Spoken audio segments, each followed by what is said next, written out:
Welcome to the Fantasy Audiobook Library, a sanctuary of stories where fan fictions come alive, where ancient legends echo from the East and Western worlds awaken with wonder. Settle in. Your journey begins now. Twilight. Shifting Moon Chapter 1. Leaving Phoenix. Life is just that, a life, and it means nothing if you don't make it worthwhile and live for something. But therein lies the question. What do you live it for? The car ride to the airport was quiet as we had the windows down. Trying to bask in the heat of the day, absorb as much of it as we could to help keep us warm in the perpetually cold and rainy town, I had agreed to exile ourselves to. Knowing the weather I was headed towards, I didn't have my usual shorts on but instead a set of loose-fitting jeans. Light enough to be comfortable in the winter weather here in Phoenix, but the locals looked at me weird for wearing them. I wasn't crazy enough to be wearing the parka I had stowed away in my carry-on luggage, so at the moment I was relaxed in my sleeveless thin white shirt. My sister was wearing the same, but her shirt had white lace and eyelets along the front in some random fashion I didn't get. I called her my sister, but we were closer to cousins by blood than true brother and sister. She must have felt my eyes on her as she turned to look at me. "It's okay, I'll be right next to you," she said with a sorrowful and worried look in her eyes. Anyone watching us would laugh at her gesture of comfort. Bella was all of 5 feet 4 inches and 97 pounds soaking wet, so it was laughable to see her trying to comfort someone my size. At 17 years old I stood at 6 feet 4 inches and looked like I weighed in the 260-pound range. My body was abnormally large and muscular for my age, to the point that I have had ladies in their 30s ask me to meet for drinks at a bar. I had anger issues and the best way for me to work those out was by pushing my body to exhaustion, and I did that with weight training. Combining that with an appetite that nearly drove my Aunt Renee to food stamps, you have a very good idea of what a gym body looks like. In my stronger moments, I had tried some combat sports like the local karate and some MMA classes also, but those all ended in disaster. Because of my anger issues, I was hesitant to spar with other people and they tended to take this as a sign of cowardice. Put my size and obvious reluctance to fight together, and what local bully wouldn't want to show off by dominating someone so large yet cowardly? The wind from the open window pushed my hair into my eyes, so I brushed it back with my hand in irritation. My hair was another thing I hated for its ability to draw attention. I was 17 years old and yet I had white hair. My eyebrows were dark, so everyone assumed I was trying to be a wannabe Eminem. No matter how much I tried, no dye would adhere to it, so it stayed white. The few times I had to go to court over my reactions to the bullies who thought I was an easy target, the judge didn't take well to my obviously dyed hair. Thankfully Bella had been smart enough to bring my medical records to the courtroom to prove that it was a genetic thing.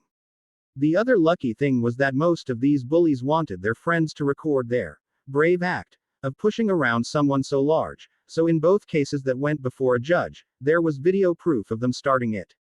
The bad part was it also showed my brutal reaction in the end. I didn't just defend myself, I lost myself and nearly crippled them. Court-ordered anger management wasn't necessary because I was already attending them voluntarily.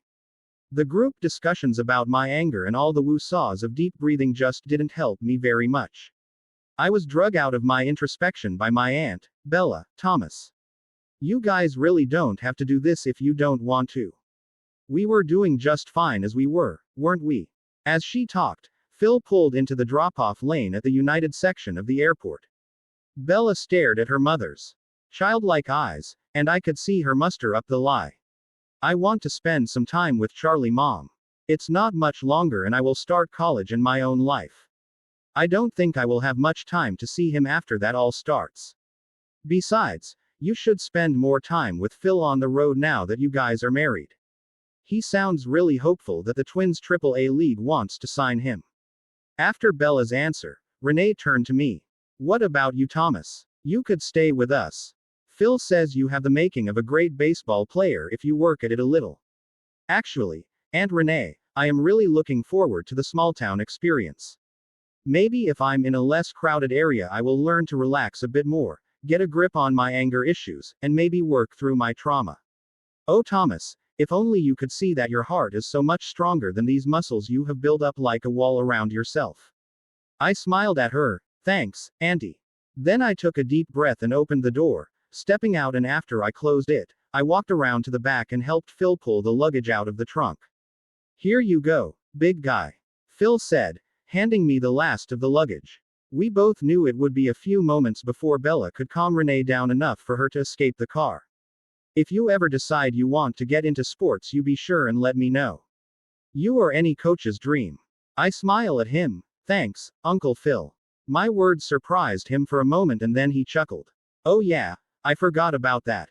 I guess I am your uncle now. Funny, you think I would feel different. If you would take the advice of a snot-nosed kid, Uncle Phil, if things don't pan out with the twins, I recommend you look into coaching. You have an inspirational way about you. Makes it easy for people to trust your words and work hard for you. Taking a deep breath. Also, please cherish her. She went through so much for me that I can never make it up to her. The opening of both passenger doors interrupts our conversation as Renee and Bella make their appearance. Bella took charge of the situation, and we said our goodbyes yet again with promises to write emails and call every day. We all knew that it wouldn't happen as often as we wanted because life would move on for us all. I hugged and kissed Renee and shook Phil's hand, and then I proceeded to put on my JBL headphones. I had made my own playlist with a lot of slow instrumental music playing over the sounds of nature and fixed my eyes on Bella's back as I entered the busy airport with the headphones volume maxed out. In classical Bella fashion, she managed to trip over the rail for the sliding doors and almost fell on her face. I reached out for her shoulder and steadied her as a reflex. The move was so common that we really didn't even pay much attention to it. Bella had stopped thanking me for such things a while ago, so she just kept moving with a purpose towards the check-in counter to drop our luggage, minus our carry-on bags, that is. I kept my eyes on her back and tried not to look at the crowd of people. The crowds made me nervous and anxious. Once I started letting that affect me, I knew anger would follow, and being my kind of angry in an airport was a surefire way never to fly again.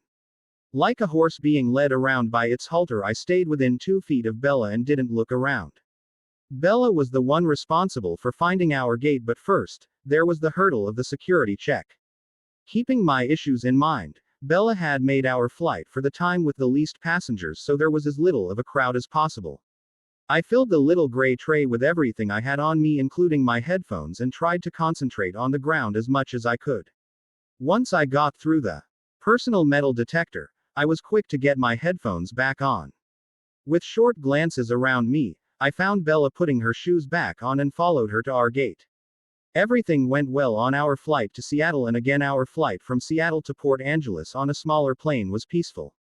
I had relaxed more on the little plane with only 6 other passengers than at any point in the day so far. With a sigh, I noticed it was raining as we went to get off the plane, and both Bella and I dug out our parka with a resigned sigh. We both accepted that wet was going to be the new forecast for as long as we were in Forks, Washington.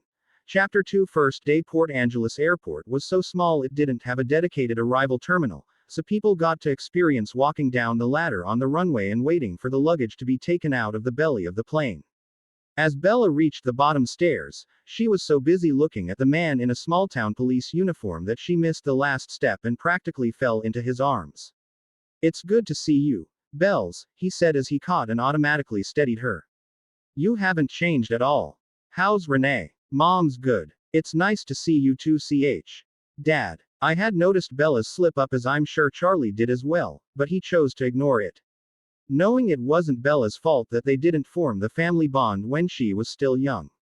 Charlie and Renee went through a very messy divorce before Bella was even old enough to remember her father. Charlie wanted full custody of Bella when the divorce happened, but Renee had the courts on her side as the mother. Charlie had to admit that she wasn't neglectful towards Bella, and without that fault, the courts were always on the side of the mother in custody cases. Renee wasn't the only one at fault though. Charlie could have left his job as a police officer in Forks to move closer to Bella so he could see her more than 2 weeks a year, but he felt a responsibility towards the people of the town he grew up in. It was a simple story of the choices made when young. Looking at me, I can see Charlie's eyes widen. "Wow, Thomas, do you ever plan to stop growing? You look like a beast, kid. You are going to be bigger than your dad before you hit 18 at this rate." I blush at his words. I don't know, Uncle Charlie. Not like I can control my height. I truly wasn't ashamed about my size. I just didn't think it mattered that much. Plenty of guys at my old gym were bigger than me. Little did I know how much I would stand out in a small town like Forks.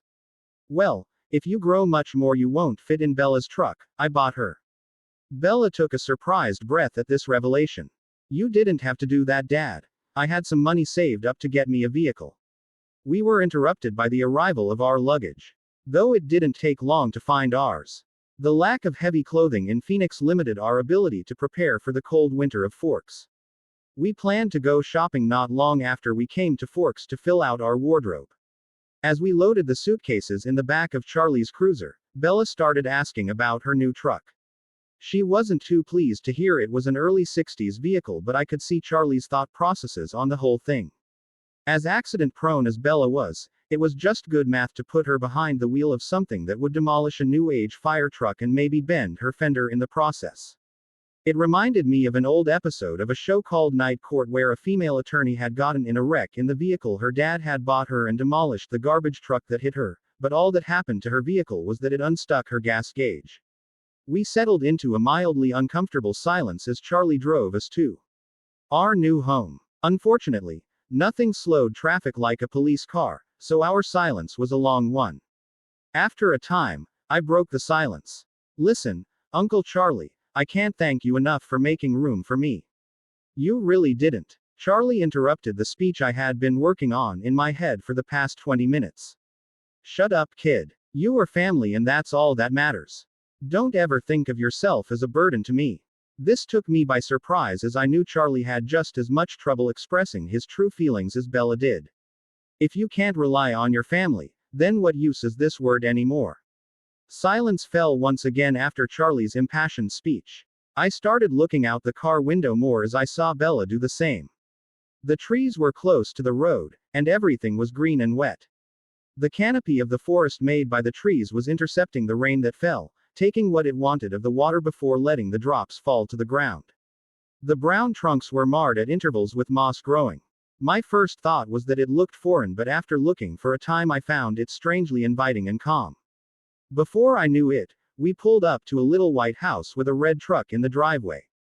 As we got out, I went to the trunk for the luggage and Bella gravitated towards the truck, and I could tell that she liked it despite herself. She wasn't dumb enough to not realize that she was clumsy and more steel around her was a good thing, well for her anyway. I was happy as well. It meant we didn't have to get a ride to school in the police cruiser come Monday. I carried Bella's suitcase into the house as well as my own with no effort and put it in the room Charlie told me was hers. It looked rather childish in its furnishings, and I knew Bella wouldn't stand for that for long.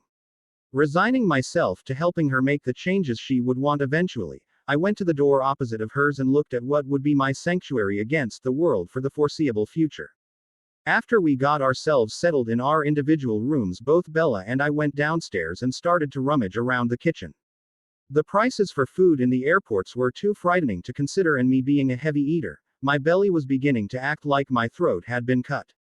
Bella and I both went through the cupboards, and to our mutual horror we found them mostly empty, except for some spices that had expired 8+ years ago, and only the coffee was well stocked. We both cast Charlie an accusing stare as he blushed. I thought we would go to the lodge and eat tonight, and I would take you both shopping tomorrow. Bella laughed. Dinner at the lounge should be fine, but we will definitely need to stop for some food tonight or serial killer here will be unbearable tomorrow come morning. Seeing her point at me, I blushed. We can't all live off a single package of Pop-Tarts for the day like you bells. Besides, breakfast is the most important meal of the day until it's over, then the next one is the most important meal. Bella just shook her head. Whoever convinced you that second breakfast was a thing better hope I never find out who he is. I promise extreme violence on his head and shoulders if I find him. Charlie just watched us with a lost look on his face. I will drive, you just give me directions on what we want first. Well, Dad, I want to spare you the pain of shopping with a hungry Thomas, so I suggest dinner first, and once you see him eat you will understand. Unless the grocery store closes soon, if it does, we need to stop there first. Bella tells Charlie. We head towards the lounge for dinner, and everyone greets Charlie as a friend and looks at Bella and me as if we are juicy gossip. Bella orders a burger and Charlie orders a steak. I order both a steak and a burger, then the smell of fish enters my nose, and I can't help but ask for a side of the catfish I smell cooking. Charlie hears me order and says, "Slow down, Thomas, we will hit the store after dinner, no need to order enough to take home for tomorrow." Bella chuckles, "Sorry Dad, but that is a normal dinner for him." I was surprised he didn't ask for more considering he hadn't eaten since we left home this morning. He will eat almost double what we eat each day. I turned a deaf ear to Bella's accurate explanation of my appetite. I take a deep breath and let it out as I suddenly realize that I don't feel smothered by people here. I still look for every exit as is my normal when I enter a room, but I don't feel the pressure of the other people in the room. I begin to think that I am safe and can relax a little. But then I feel my body tighten up and my nerves go tight. Being relaxed is not an option. Chapter 3 Morning Routine. People were screaming and crying all around me. I had blood covering my hands as I kneeled on the cold floor. Looking through my spread fingers, I could see the white linoleum floor with more blood pooling from the body in front of me. The stench of urine hit my nose as I lost control of my bladder. A pair of black boots entered my sightline at a slow measured pace. The right foot stepped into the pool of blood that I had been focusing on. Tears began to flow as if the boots stepped on something precious to me. "Damn, you are one fat kid, what's the matter? Can't run any further." "Hee hee, did your parents leave you behind because you were slowing them down? Or is this your mommy's blood I'm standing in?" I looked up and saw a man wearing a mask with a skull pattern on it. My eyes shifted away from his face as he brought his rifle up to his shoulder. My time playing Call of Duty allowed me to identify it as an AR-15. My eyes focused on the dark hole of the barrel and waited for the flash that would tell me I was dead. One more dead white boy for the cause. As the man spoke, I closed my eyes and heard a loud bang. I jolted awake and stared around blankly as I didn't recognize my surroundings. My pulse thundered through my ears and sweat ran down my body. Taking some deep breaths, pushing down the panic, I began to focus and remember where I was. I looked at my phone and saw the time was just after 4 a.m. I pulled on a pair of shorts and made my way to the bathroom as quietly as I could. Closing the door, I turned the light on and hovered over the sink, staring into the mirror there. My sky blue eyes were bloodshot from the tears they shed during my dream. My face was all sweaty, so I turned the faucet on and splashed the cold water on myself in hopes of clearing the last of the dream from my thoughts as much as removing the sweat and tear stains from my face. Looking around the bathroom, I realized that I would be needing to share this one bathroom with Bella and Charlie. This is not going to be fun. Realizing I said that out loud, I just shook my head and used the towel to dry my face and decided to start my day. Trying to be as quiet as I could in a strange house, I went to my room and put on my morning workout jumpsuit I had previously reserved for deep winter in Phoenix. Making my way downstairs, I turned on the kitchen light and found the skillet in the bottom cupboard. Frowning at the dust that covered it, I quickly washed it and placed it on the stove. As I opened the fridge to pull out the eggs, I saw Charlie stumble into the kitchen covering himself with a new-looking bath robe. "You okay, Thomas? It's awful early in the morning." "Yeah, I'm okay, Charlie. Bad dreams." I decided to get up as my alarm would be going off in a half hour anyway. Charlie chuckled. "Took me a few minutes to remember I had you guys here. Thought someone broke in." "Wait, you usually get up this early?" "Yeah, got to get my morning workout in or my day feels wasted. I will have to do a bare bones workout until I can find a gym." "You want some eggs?" I offer as I pull out my usual 3-egg pre-breakfast starter. "Sure, I'll take one. Since I'm up this early, maybe I can get some fishing in." "Should we wake Bella up for breakfast?" Breaking open the eggs and starting them cooking, I just laugh at Charlie's suggestion. I'm not touching that door with a 10-foot pole this early in the morning. She is not what you would call a morning person. Besides, this isn't breakfast, this is my pre-workout meal. Charlie just smiled at my comment. "If you are looking for a workout spot, I can offer the gym at the station. Not sure you will find another place open this early in town. I can let them know you will be there." "That would be great, Charlie. I will find it during my morning run. I'll also scope out the best route to school while I'm at it." As I was cooking, I started to stretch out my thighs and calves. As soon as the eggs were done, I put them on plates and quickly washed the pan as I waited for the eggs to cool off enough to eat. Getting the eggs down quickly, I left the house and pulled up the hood against the drizzling rain and started to run.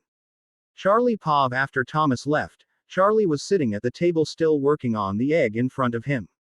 He stood up and started his coffee machine and thought to himself. It's been 3 years, and he is still having nightmares. He had heard Thomas calling out for his mother in his sleep. It had startled him awake after years of being in the house alone. Any noise did. Going through that at such a young age, it's no surprise he didn't like being in crowds.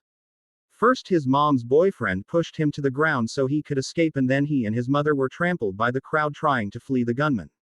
Finishing his egg, Charlie put the plate in the sink and walked to his room to get dressed for fishing. He paused at Bella's door, and for a moment he thought about waking her to ask if she wanted to go with him. Thinking about Thomas's reaction to waking Bella, he wisely decided against it. Loading his fishing gear in his cruiser, Charlie planned to park just off the main entrance to the city and fish in a nearby stream. His cruiser parked there would slow traffic even if he wasn't in it. The locals knew it was the car doing all the work, but they would just laugh about the car working hard while their chief was chasing fish. You can't hide much of anything in a small town like Forks. Charlie was reaching for his cell phone to call Harry Clearwater to invite him to fish, and maybe this time he could talk him into sharing the recipe for the fish fry batter he made when it lit up with a work number. Hey Jeff, what's got you calling me so early? I was just about to go fishing. Hey Chief, we have gotten a couple of calls about a giant man running the streets with a hood on. Old Matilda called it in and said he was lurking around her property. I called the Cullens because their kid Emmett is the biggest guy in town, but they say it ain't him. Think maybe we got someone broke down and looking for help. Charlie sighed at himself for forgetting to tell Jeff that Thomas was going to show up to use the gym. No, Jeff. It's my nephew out exercising. He is one of those fitness buffs, and before I forget again, I told him he could use the gym there at the station, so he will be there after his run. Don't let his size fool ya. He is a great kid so long as he doesn't get riled up. He will probably be a frequent visitor while he is here. Okay Chief, I'll let people know. You sure he is just a teenager? The way folks were talking, he could probably give some of those men at the Quileute reservation a run for their money. Going to cause quite the stir at school. You will see for yourself when he gets there. From what I hear, he takes his workouts very seriously. Talk to you later Jeff. Tell Ken when he takes over about Thomas and let him know I'll be fishing, so only call if it's important. Don't want the ringer on this phone scaring my fish away. Pav shift. The rest of the day passed with the three new roommates learning to get along as they each did their own thing. Thomas found the gym at the police station to be barely passable and planned to use his own money to pick up some better plates for the bench, and the curl bar was bent so it needed to be replaced. Still, it was nice enough, and both officers Jeff and Ken seemed like nice guys. It was weird to hear that there were only 2 deputies and 1 chief for the town, but Ken said they could reach out to the park rangers if needed, other than that it was an hour's wait for someone from Port Angeles. You're a long way from Phoenix, Thomas, he spoke out loud as he ran a couple more miles after his evening workout. As he passed the hospital, he caught the scent of something sweet in the air. The smell caused his nose to crinkle, and he sneezed. For some reason, his instinct went into overdrive, and he became hyperaware of his surroundings. He was on edge more than normal but didn't see anything near him. Thomas decided to go with his instinct and head back to Charlie's to get ready for his first day of school tomorrow.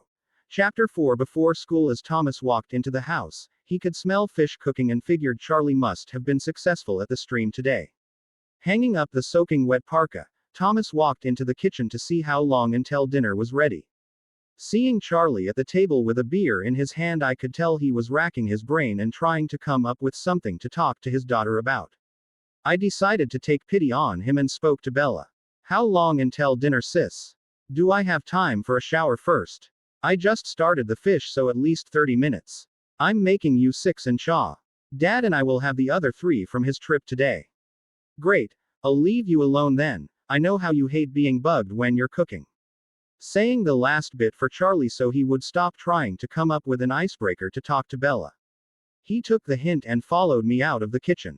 I will look and see if there is a game on while we wait. Let me know if you need anything, Bella. Dad, I will need to do a better shopping trip tomorrow after school. No problem. There is a couple $100 in the peanut can on top of the fridge. I usually just shove some grocery shopping money in there each paycheck. If it isn't enough, just let me know and I'll give you more.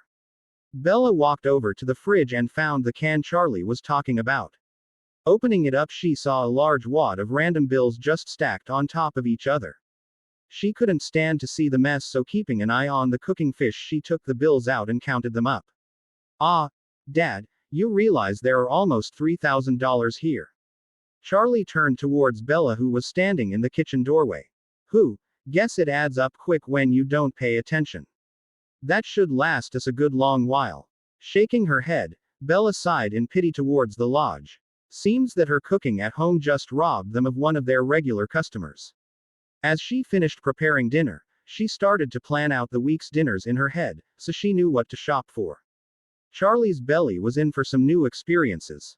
After we ate dinner, Charlie settled in for a couple hours of watching sports, and Bella and I went to our respective rooms. I was going through my wardrobe by finally unpacking and hanging my shirts while putting the rest into the drawers of my dresser. I settled on a pair of blue jeans, my new hiking boots, and a t-shirt with a picture of the yin-yang symbol. It was a shirt Renee had gotten me to remind me nothing was all bad or all good. For a woman as ditzy as she could be, she sure had moments where she saw to the heart of things no matter how you tried to hide it. After deciding what I was going to wear, I sat down on my bed and opened my sketchbook, and just started to randomly draw a desert landscape from a memory in Phoenix. As I was working on a particularly stubborn cactus shadow, I heard a knock at my door. Thomas, can I come in? I heard Bella ask. Sure, come on in. Bella opened the door wearing her pajamas. Her hair still wet and spreading the scent of strawberries all over my room from her favorite shampoo as she came in. Towel in hand as she was using it to wipe her hair dry. What are you drawing? Bella asked, seeing his sketchpad out. Just a memory from the last run I took back in Phoenix. What can I help you with? I just wanted to check on you, seeing as we will start school tomorrow. I should be just fine, sis. I managed to get used to a class of 40 people and a student body of 700 in just our year alone. This whole school, all years included, is what, 350 people max. Figure 10-15 in each class. I just hope we have some classes together and you have to promise to eat with me. Bella looked at me intently as she said the last bit. That's fine, but could you pick me up from the police station? I want to do my workout and the guys will let me use the shower there so I can get ready for school. No problem, I will even bring you your breakfast when I do. I would never be able to operate on the 5 hours of sleep you get each night, it's just unnatural. Staying up till 11 p.m. and getting up at 4:30 a.m. Wow, Bells, you really do need school. I know you hate math, but that's 5.5 hours, not 5. She threw her towel at me. Jerk. I chuckled and tossed the towel back to her. See you in the morning, sis. I said as she left my room, leaving me to my drawing. The next morning, I woke to my alarm instead of a nightmare, which was a promising start to the day. I put my school clothes into my backpack and went downstairs for my pre-workout meal. Leaving the house, I locked the door and put the key back where it belonged. I decided that instead of running with my backpack, I would put it in Charlie's cruiser and collect it when he arrived at work in a couple of hours. Beginning my run, I noticed that I could smell things around me more clearly and my hearing was much better than I was used to also. I chalked it up to being away from the big city, and I knew you could hear better on a cold day also, so it didn't worry me much. I must also be getting used to the weather because a quarter through my run I had to take my jacket off or I felt like I would overheat. There was no rain at the moment, but the air still felt damp, like it was coming soon. After I got in my 7 miles, give or take a bit, I arrived at the police station and opened the door, making sure to call out for Jeff, so I didn't startle the man. Morning, Jeff. How was your night? Quiet, I hope. Hey kid, yeah, it was quiet. Just a couple of drunks sleeping it off in the drunk tank.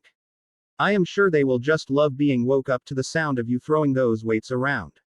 Back in my football days, I was just like you, wanting that Arnold Schwarzenegger body just to impress all the ladies. Got to say that I am glad my daughter is too young to be in your strike range, kid, or I'm sure she would fall for your looks. This conversation just took an embarrassing turn. Well, I better get to the workout before my body cools down, Jeff. Thanks for letting me in.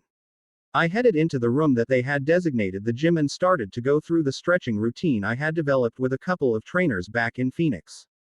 Starting the morning with 300 on the bench, I started my reps and lost myself to the rhythm and counts in my head.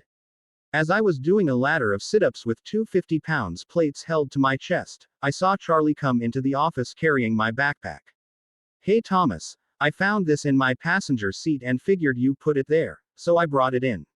I also wanted to talk to you about some reading I had done about weightlifting and how it wasn't all that smart to do it alone in case you need help during a lift." Mooring Charlie. "Yeah, I didn't want to sweat through the backpack during my run, so I thought you bringing it would be best. As far as the lifting partner, it doesn't affect me much so long as I don't try breaking any records, and there just isn't enough weight here for me to do that, so no worries. On a day that I want to push my limits, I'll be sure to let you know so we can be safe. Who knows, maybe I can find a workout buddy at school." I stood up and put the weights away and decided to get ready for school after a cool-down stretch. "Thanks for looking out for me and going so far as to look up information on my hobby. It means a lot to me."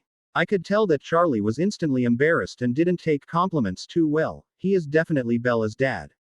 With a bit of a red face, Charlie started to walk out of the room but stopped at the door. "Feel free to use one of the open lockers in the bathroom. You can leave your stuff there for when you come back tonight." I pretended not to see the awkwardness from Charlie and thanked him as I gathered my stuff to get ready for school. Bella should be here in a half hour or so. Chapter 5 School Schedules. After my shower, I found myself looking into my sky blue eyes in the mirror. "You got this, man. No need to stress over it." The guy in the mirror talking seemed like he had everything under control. I finished getting dressed and swore as I noticed I had worn a hole in the heel of my sock on my right foot. "Well, this is going to be an uncomfortable day. Hope my hikers don't get too wet." From the front door, I was able to hear Bella's truck pull up. It sounded like someone got the timing wrong and the poor thing was idling very high. Something to fix later today if the rain stays away. I walked to the passenger side of the truck and climbed in. Once I had my seatbelt on, Bella handed me a Tupperware bowl, and upon investigating, one found it full of banana and peanut butter pancakes. "You are the greatest, Bella," I said as I rolled a pancake up and started eating it. Bella cautiously pulled back out on the road and drove towards the school. I used my second rolled UP pancake to point out a shortcut path that kept her off the main road and went directly to the student parking lot. After running the town a few times already, I was getting to know my way around, while Bella was reading her old trashy love novels for the 7th time at home. Though considering she made my favorite breakfast, I didn't point this out to her. As if to honor my wisdom of not making fun of Bella and her old books, I was rewarded after taking out the last pancake, with a baggie of blueberries at the bottom of the bowl. Pointing to a parking spot close to the exit, I shared the wisdom of parking there with Bella. The walk may be longer, but just remember that the closer to the exit you park, the easier it is to get out of the parking lot.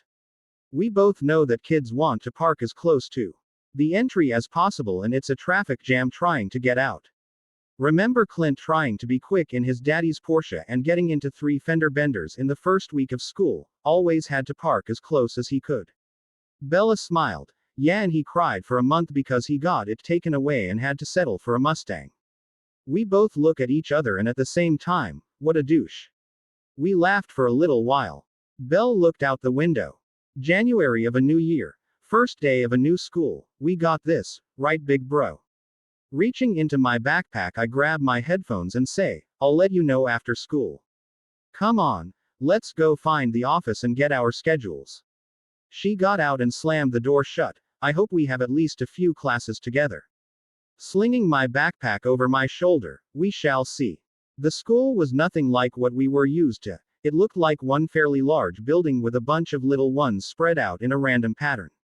Each small building had a number on it, so I wondered if each building was a class. No chain link to keep you in or guards with metal detectors. Weird. We decided to enter the double doors of the biggest building, and as soon as we did, Bella pointed out a door down the hallway that said main office. We went to it, and I held the door open for Bella to walk in and I followed. We walked into a decent-sized room that was cut in half by a large counter. A middle-aged woman looked up as we entered. "Can I help you?" She seemed taken aback by my size and didn't even see Bella until she started talking. I am Isabella Swan, and this is Thomas Raizel. This is our first day. Bella used her full name.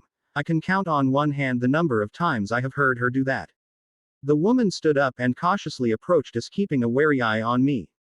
She went to a precariously stacked pile of manila folders on the counter and pulled 2 slips of paper out, then handed both to Bella. You will need each teacher to sign this, and then bring it back after school. Here is a map for each of you. After pulling the maps out from under the counter and handing them over, she slowly backed away, not even discussing routes with us. We exited out into the hallway and Bella handed my schedule to me so we could compare. Despite Bella's wish, we only had one class together, and that was government. Next, looking at the provided map, we were able to tell that the big building we were in was the main office, gym, cafeteria, and the teachers' offices. Bella's first class was English and mine was art. Walking to the lockers we were assigned, which were also in this building, we looked them over, and luckily Bella reminded me to bring a combination lock, so I didn't have to walk around with all my books in my bag. We agreed to meet up for lunch and went our separate ways. I wanted to get out of the hallway before the morning rush to the lockers before class that every school had. After all, in a tight place 20 people can be a crowd, just as 100 people in an open field wasn't a crowd. I managed to get out of the main building before the first warning bell went off and walked towards where the map said Building 4 was. I was wondering what would pass as art at this school. I knew art was a very general term for some teachers. Some liked to dedicate it to drawing and painting, and others pushed sculpting and carving. My last teacher in Phoenix was trying to get permission to bring in a welder to show examples of modern metal art. I got to the correct building and opened the door to see only a few students in class so far and an elderly woman sitting behind a desk. I approached the desk and handed my class schedule to her. Ma'am, I am a new student and was asked to have each of my teachers sign this schedule. Why, thank you, Thomas, she said after checking my name on the paper. It looks like you will even up the number of students I have this year. Are you interested in art at all? Ms. Ross asked. I do enjoy drawing with both a pencil and some chalk. I don't really like the powder chalk though. My previous teacher had just started us on painting with chalk and a stiff brush, but my move obviously cut that short. Was your teacher using small sculptures or stone plates?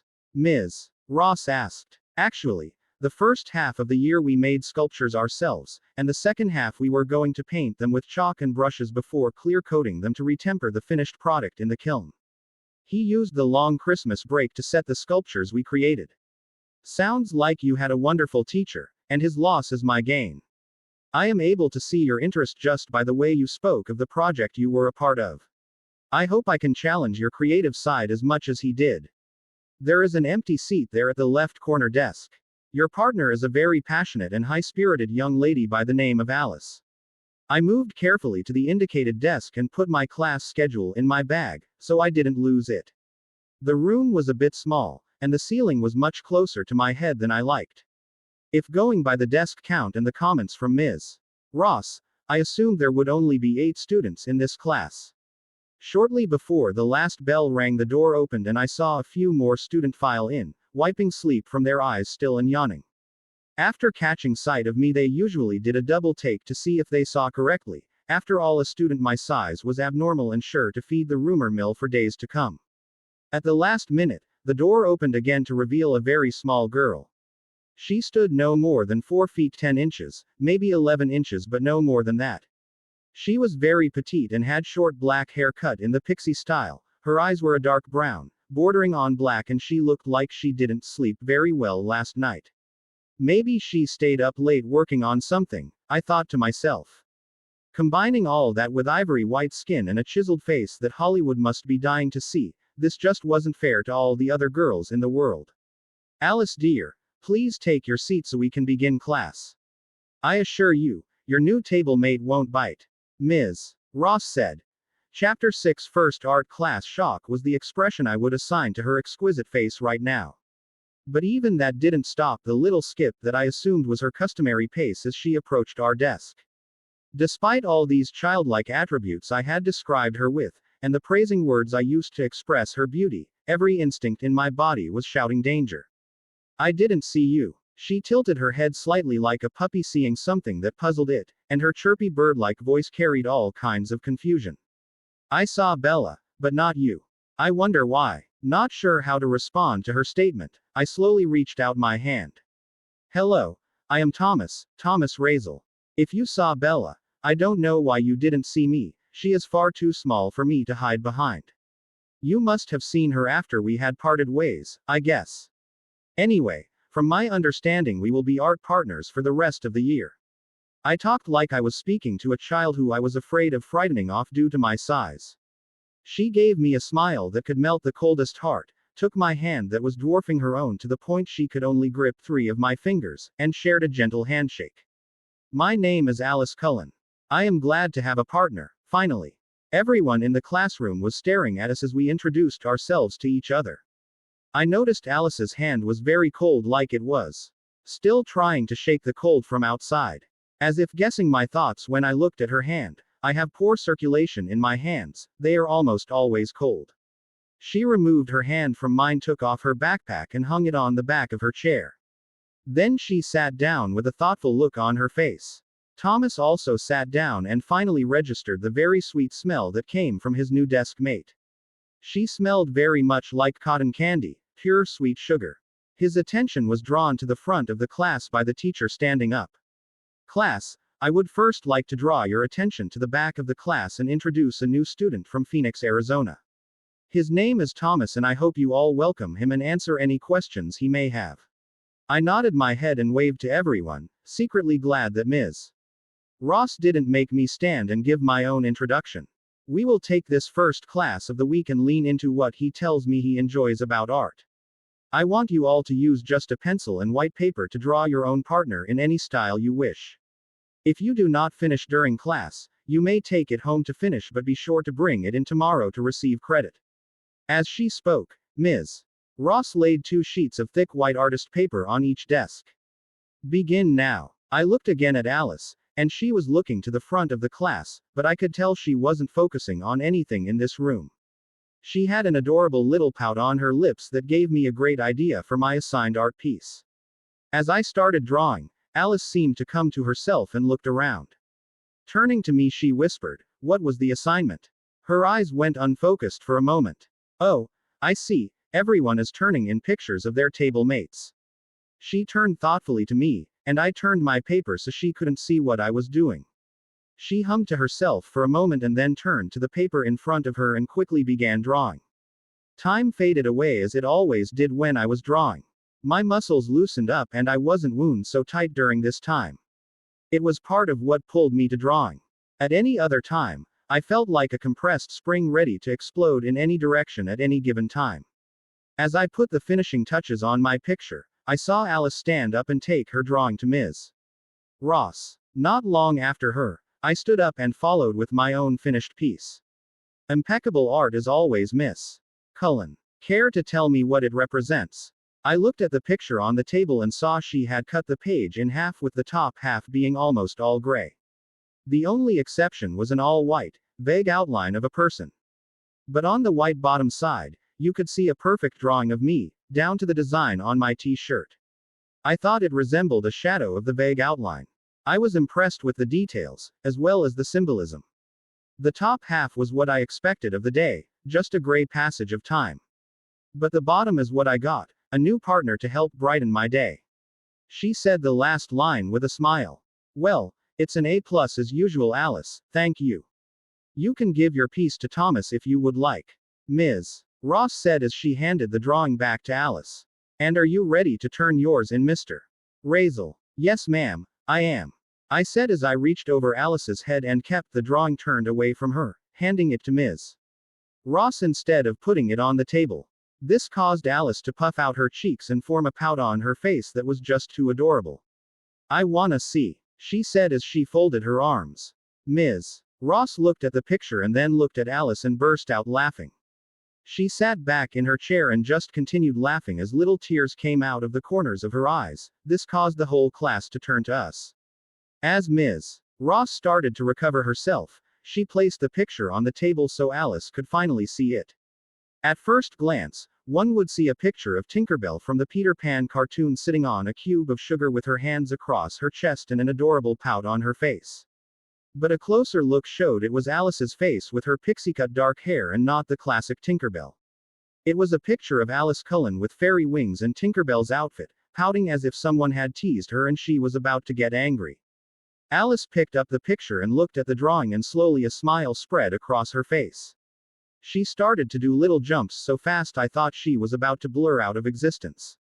She turned her blinding smile at me and said, "Can I have it? Please, please, please. I really want it. Please." I chuckled at her reaction. "Sure thing, Alice. Think of it as a gift for being my tablemate in our first meeting." As I finished speaking, Alice reached over and hugged me. I didn't think anything of it until her arms touched my sides and then I thought I was trapped between two cars. For a brief moment, it felt as if my ribs were about to shatter from the pressure. But before I could react, the pressure was gone, and Alice had let me go to turn and ask Ms. Ross for a tube to roll her new treasure in and protect it from the rain. This little lady was not normal, I thought to myself. I prided myself on paying attention to my surroundings and the people in them. It came from years of therapy and reading self-awareness books for the first 2 years after having my mother taken from me. My first thoughts were rather childish and ran towards little girl robots like in some anime I had watched and read. I just noted it and put it away for thought further down the road if it was warranted. Another childish thought had me check her waist for a possible tail. Laughing at myself, I turned after getting a tube to protect the drawing that Alice gave me and walked back to my desk. As I walked, I noticed everyone not concentrating on their drawings was looking at me strangely. As if I had done something wrong and they were waiting for me to get into trouble. After I sat down and secured my picture from Alice, I watched her skip to our table and put her new drawing into her backpack. "So, Thomas, what class do you have next?" "Next, I have government with Mr.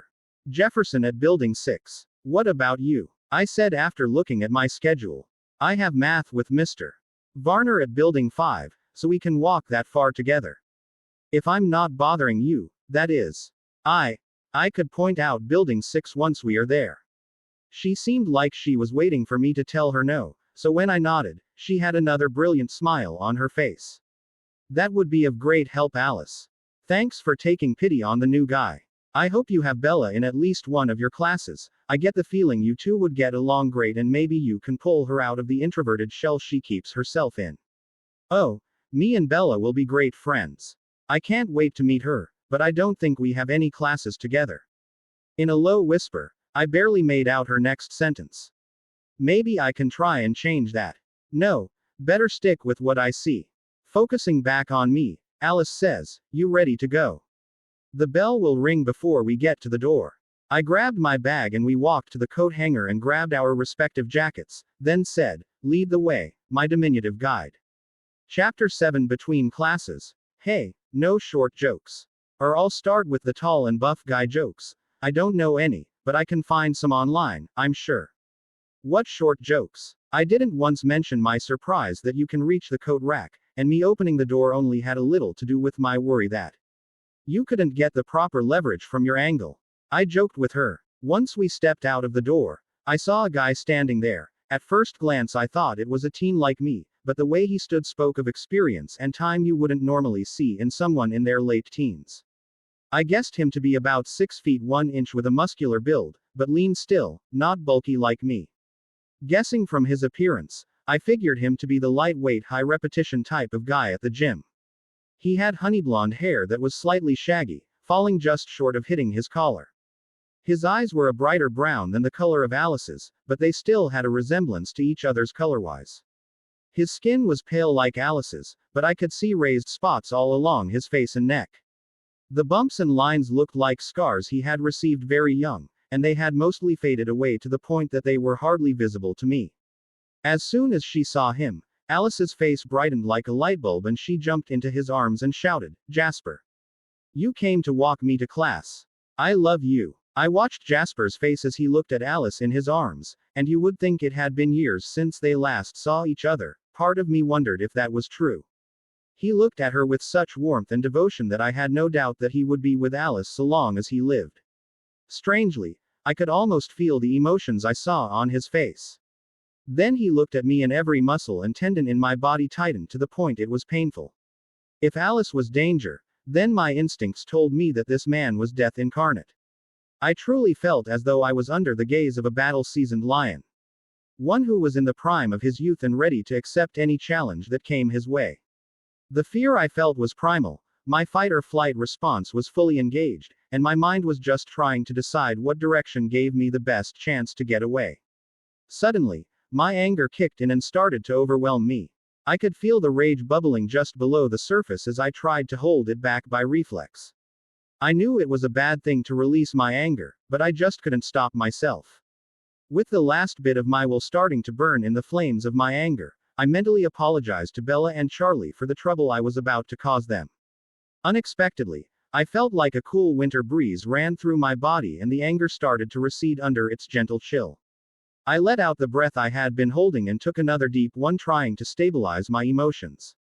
My muscles relaxing caused me to stagger and I tried to reach out for the wall of the building to stabilize myself. Before my hand met the wall, I felt Alice's cold hands take my other arm. "Are you okay, Thomas?" Ashamed of my anger and loss of control, and just as importantly, not wanting to scare the first friend I had made at school, I said, "I am good, Alice." I managed to get out between deep breaths. I just lost myself there for a second, must have been from coming out of the warm room and into the cold. I haven't gotten used to the temperature extremes yet. Sorry if I scared you. Let's get you out from in front of that there door, partner. The next person out is liable to wrap the back of your head with it. A thick southern accent spoke up. I knew it had to be Jasper even without turning to look. He had a very calm voice that made you react to the tone faster than the words spoken. Automatically it seemed my body moved away from the door, Alice still holding onto my arm to steady me in case I needed it. "Thank you for the warning. My name is Thomas Raizel. I am very sorry if I came off as rude earlier. I am not sure why my body froze up like that." I told a bald-faced lie, but it was better than telling him that he scared me to the point I was going to fight like a cornered honey badger. Before he could respond, the door opened and I heard someone say, "He is here, it's Jasper." "Where is the new guy?" A face peeked out around the door, saw me, and noticed my troubled expression. Are you okay? Do you need me to get the teacher?" "I am fine, no need to get Ms. Ross. I just got a little dizzy coming outside is all." The looks the students, yes, there were about 4 at the door now, gave Jasper and I were doubtful, to say the least. Ignoring the looks being sent his way, Jasper reached out his hand to me. "It's good to meet you, Thomas. Like my little hummingbird here said, my name is Jasper, Jasper Hale." "Nice to meet you, Jasper. Sorry again for acting this way. Phoenix weather is just so different than here in Forks." I took his hand and used the temperature excuse again for the students watching. I released his hand as soon as would be considered polite and regained my balance. "You wanted to show me my next class, Alice. Indicating we should get moving." "Yeah, follow me and Jasper, it's right this way." Alice gave Jasper an approving look for some reason, and the 3 of us started towards a building in the distance.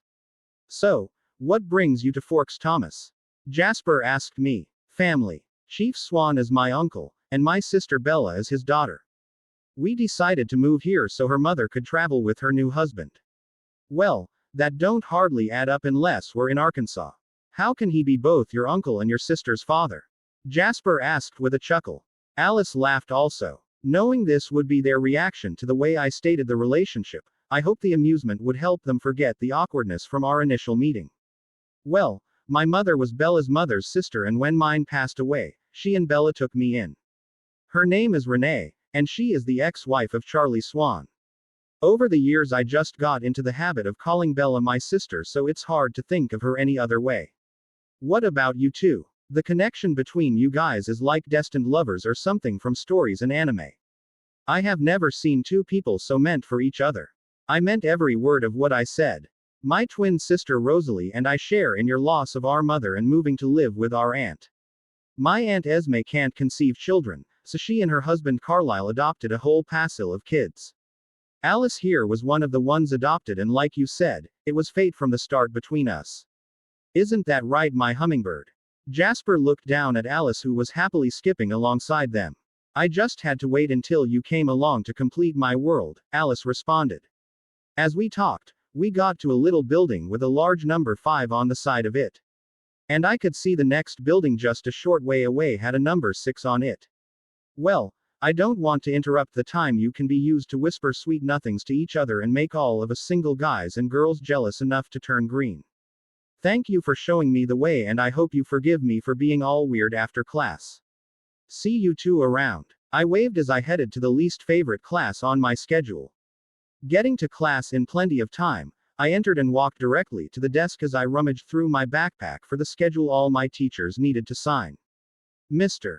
Jefferson, sir, I am a new student and I have my schedule here for you to sign.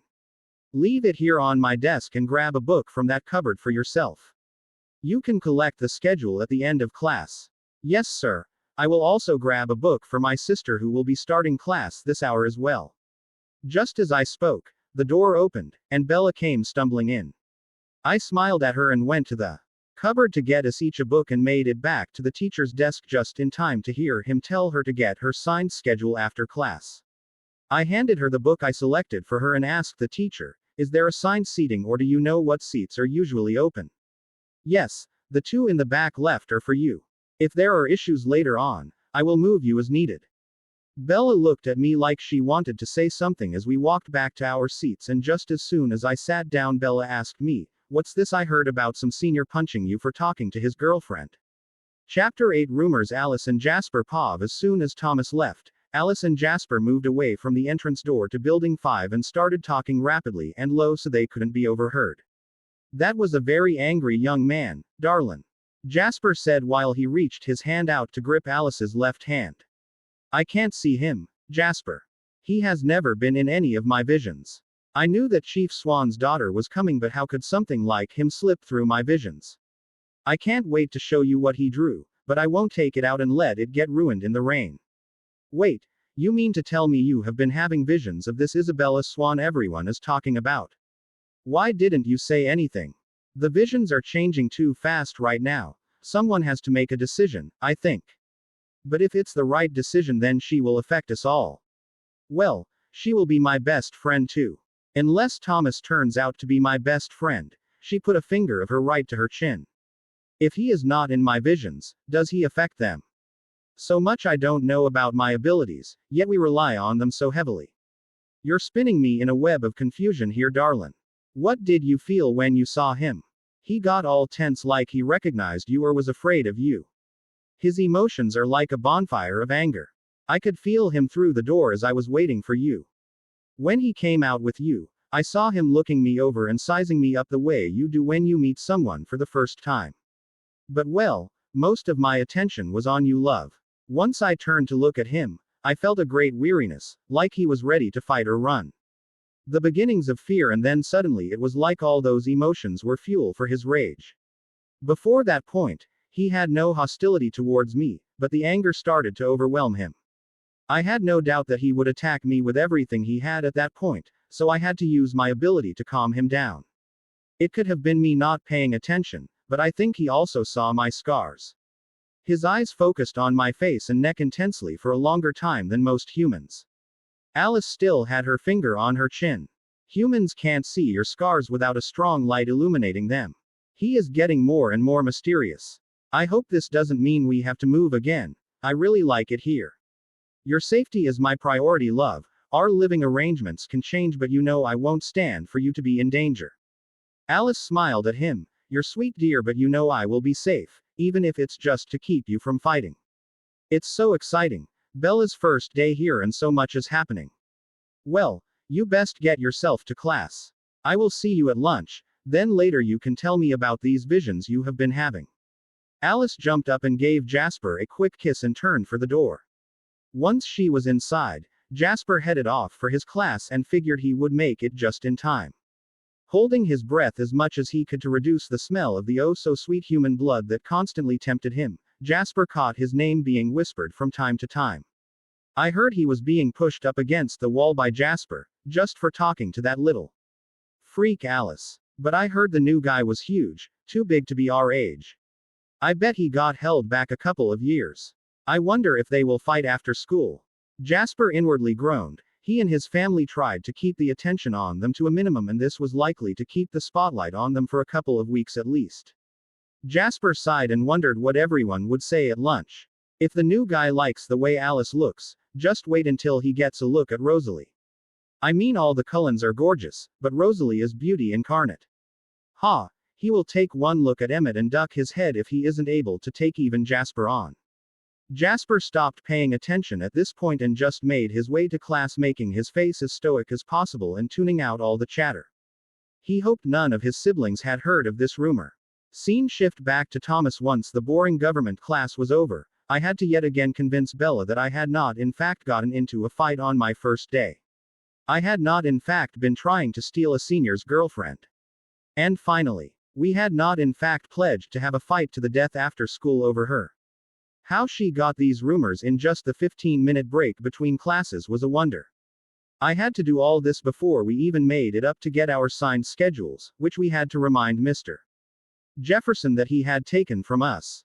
Did all this really happen in just the first 2 classes of the day?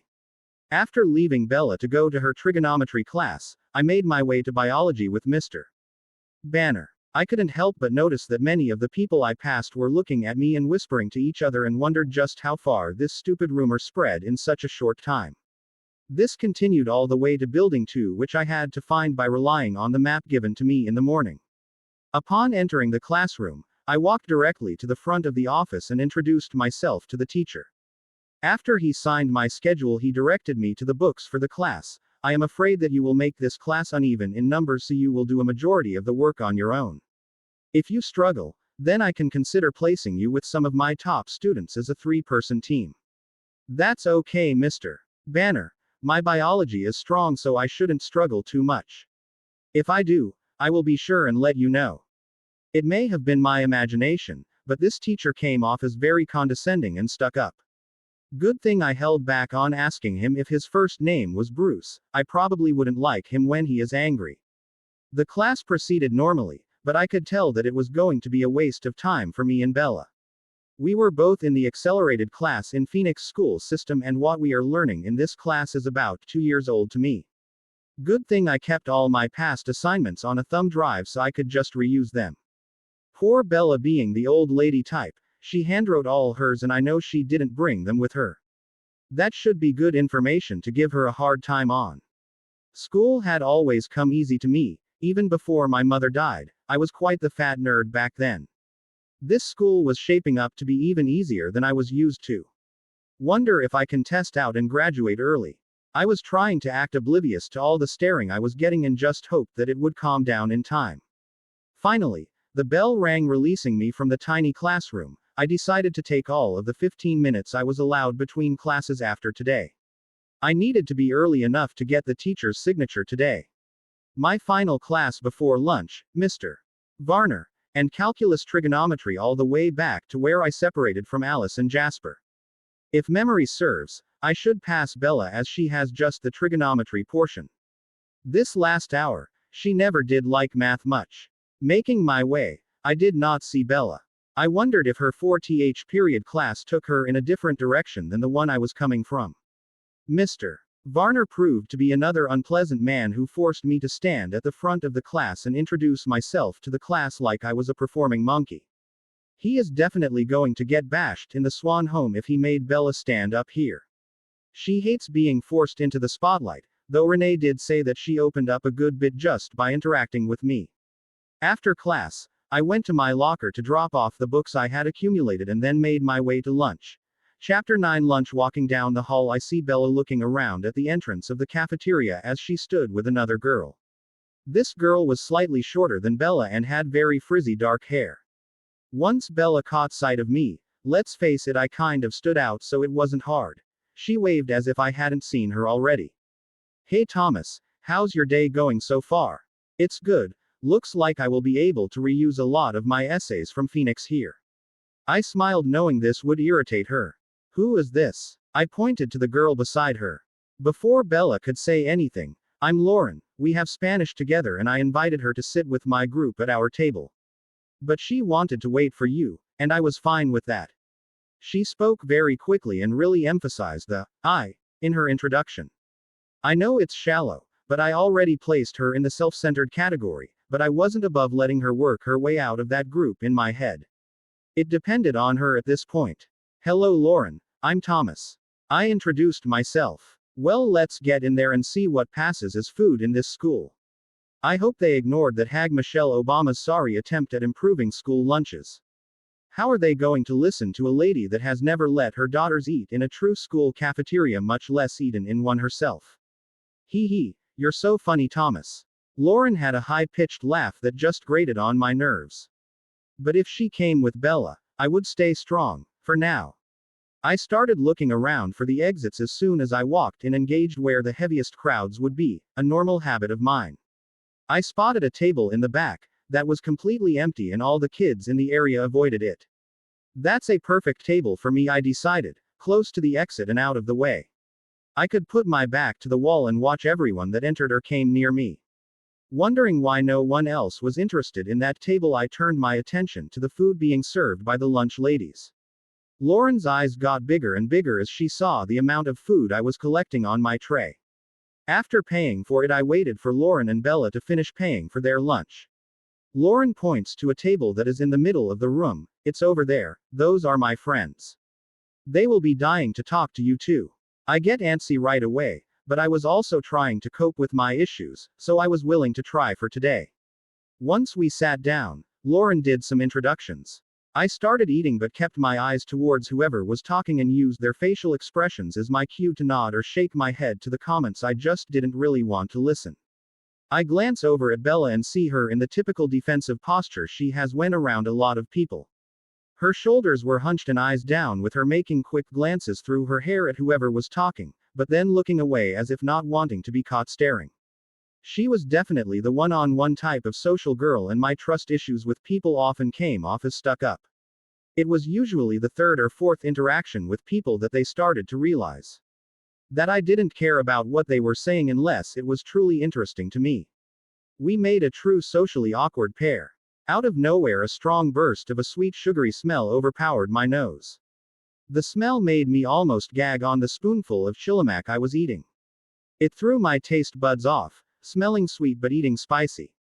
Looking around, the first thing I noticed was that everyone kind of froze for a second, like a herd of sheep with a wolf smell in the air. No one looked right away, but everyone was aware that danger had approached, and they didn't want to draw attention to themselves, so they resumed their normal routine. My senses told me exactly where the feeling of danger was coming from, and I tensed up more than was normal for me. I really didn't like the feeling because I knew that if you are too tense, then it locks your movements down and makes them jerky and slow.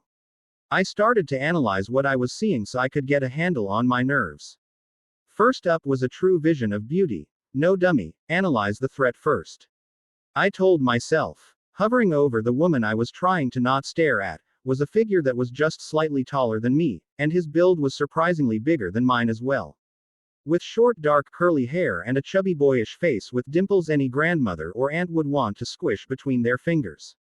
The words devoted just began to describe the way he looked at the gorgeous being in front of him. I felt that if I built an altar and put a picture of this woman on it, then he would be the first to kneel before it, when the real thing wasn't around, that is. Now on to the woman. Anyone calling her a girl would have to be blind. She stands 5 feet 9 inches with long wavy blonde hair that fell past her shoulders to the middle of her back. She had a statuesque figure that would put any model to shame, even after they had been brushed up with Photoshop. She is astoundingly gorgeous. Her eyes and skin were the same color as Alice's, to the point you had to wonder if they were natural or if their foster parents had a special skin care product. She moved like a queen entering her throne room, demanding everyone's adoration, and deeming it barely worthy of her acceptance. With a hint of, "Do better next time you look at me," coming across with the slight smirk on her lips. This woman knew she was utterly without comparison, the top beauty in the room, and made sure every girl around her knew they would never be more than second place with her in the room. With these two leading the group, it was hard to look past them. But once I did, I noticed the familiar figures of Jasper and Alice. Moving with the normal skip in her step, Alice looked around, and when she saw me, she gave me a little wave, which I returned. She also looked at Bella, and I could see an almost longing look in her eyes, as if seeing a best friend after a long separation. Jasper had a look that was comparable to mine right now. His body tense as if he was trying to control himself and a look on his face like something was painful. Did that freak just wave at us? Lauren said, looking around the table for support to her words. When she noticed me returning the wave, she had a dumbfounded look on her face and just said, "Oh.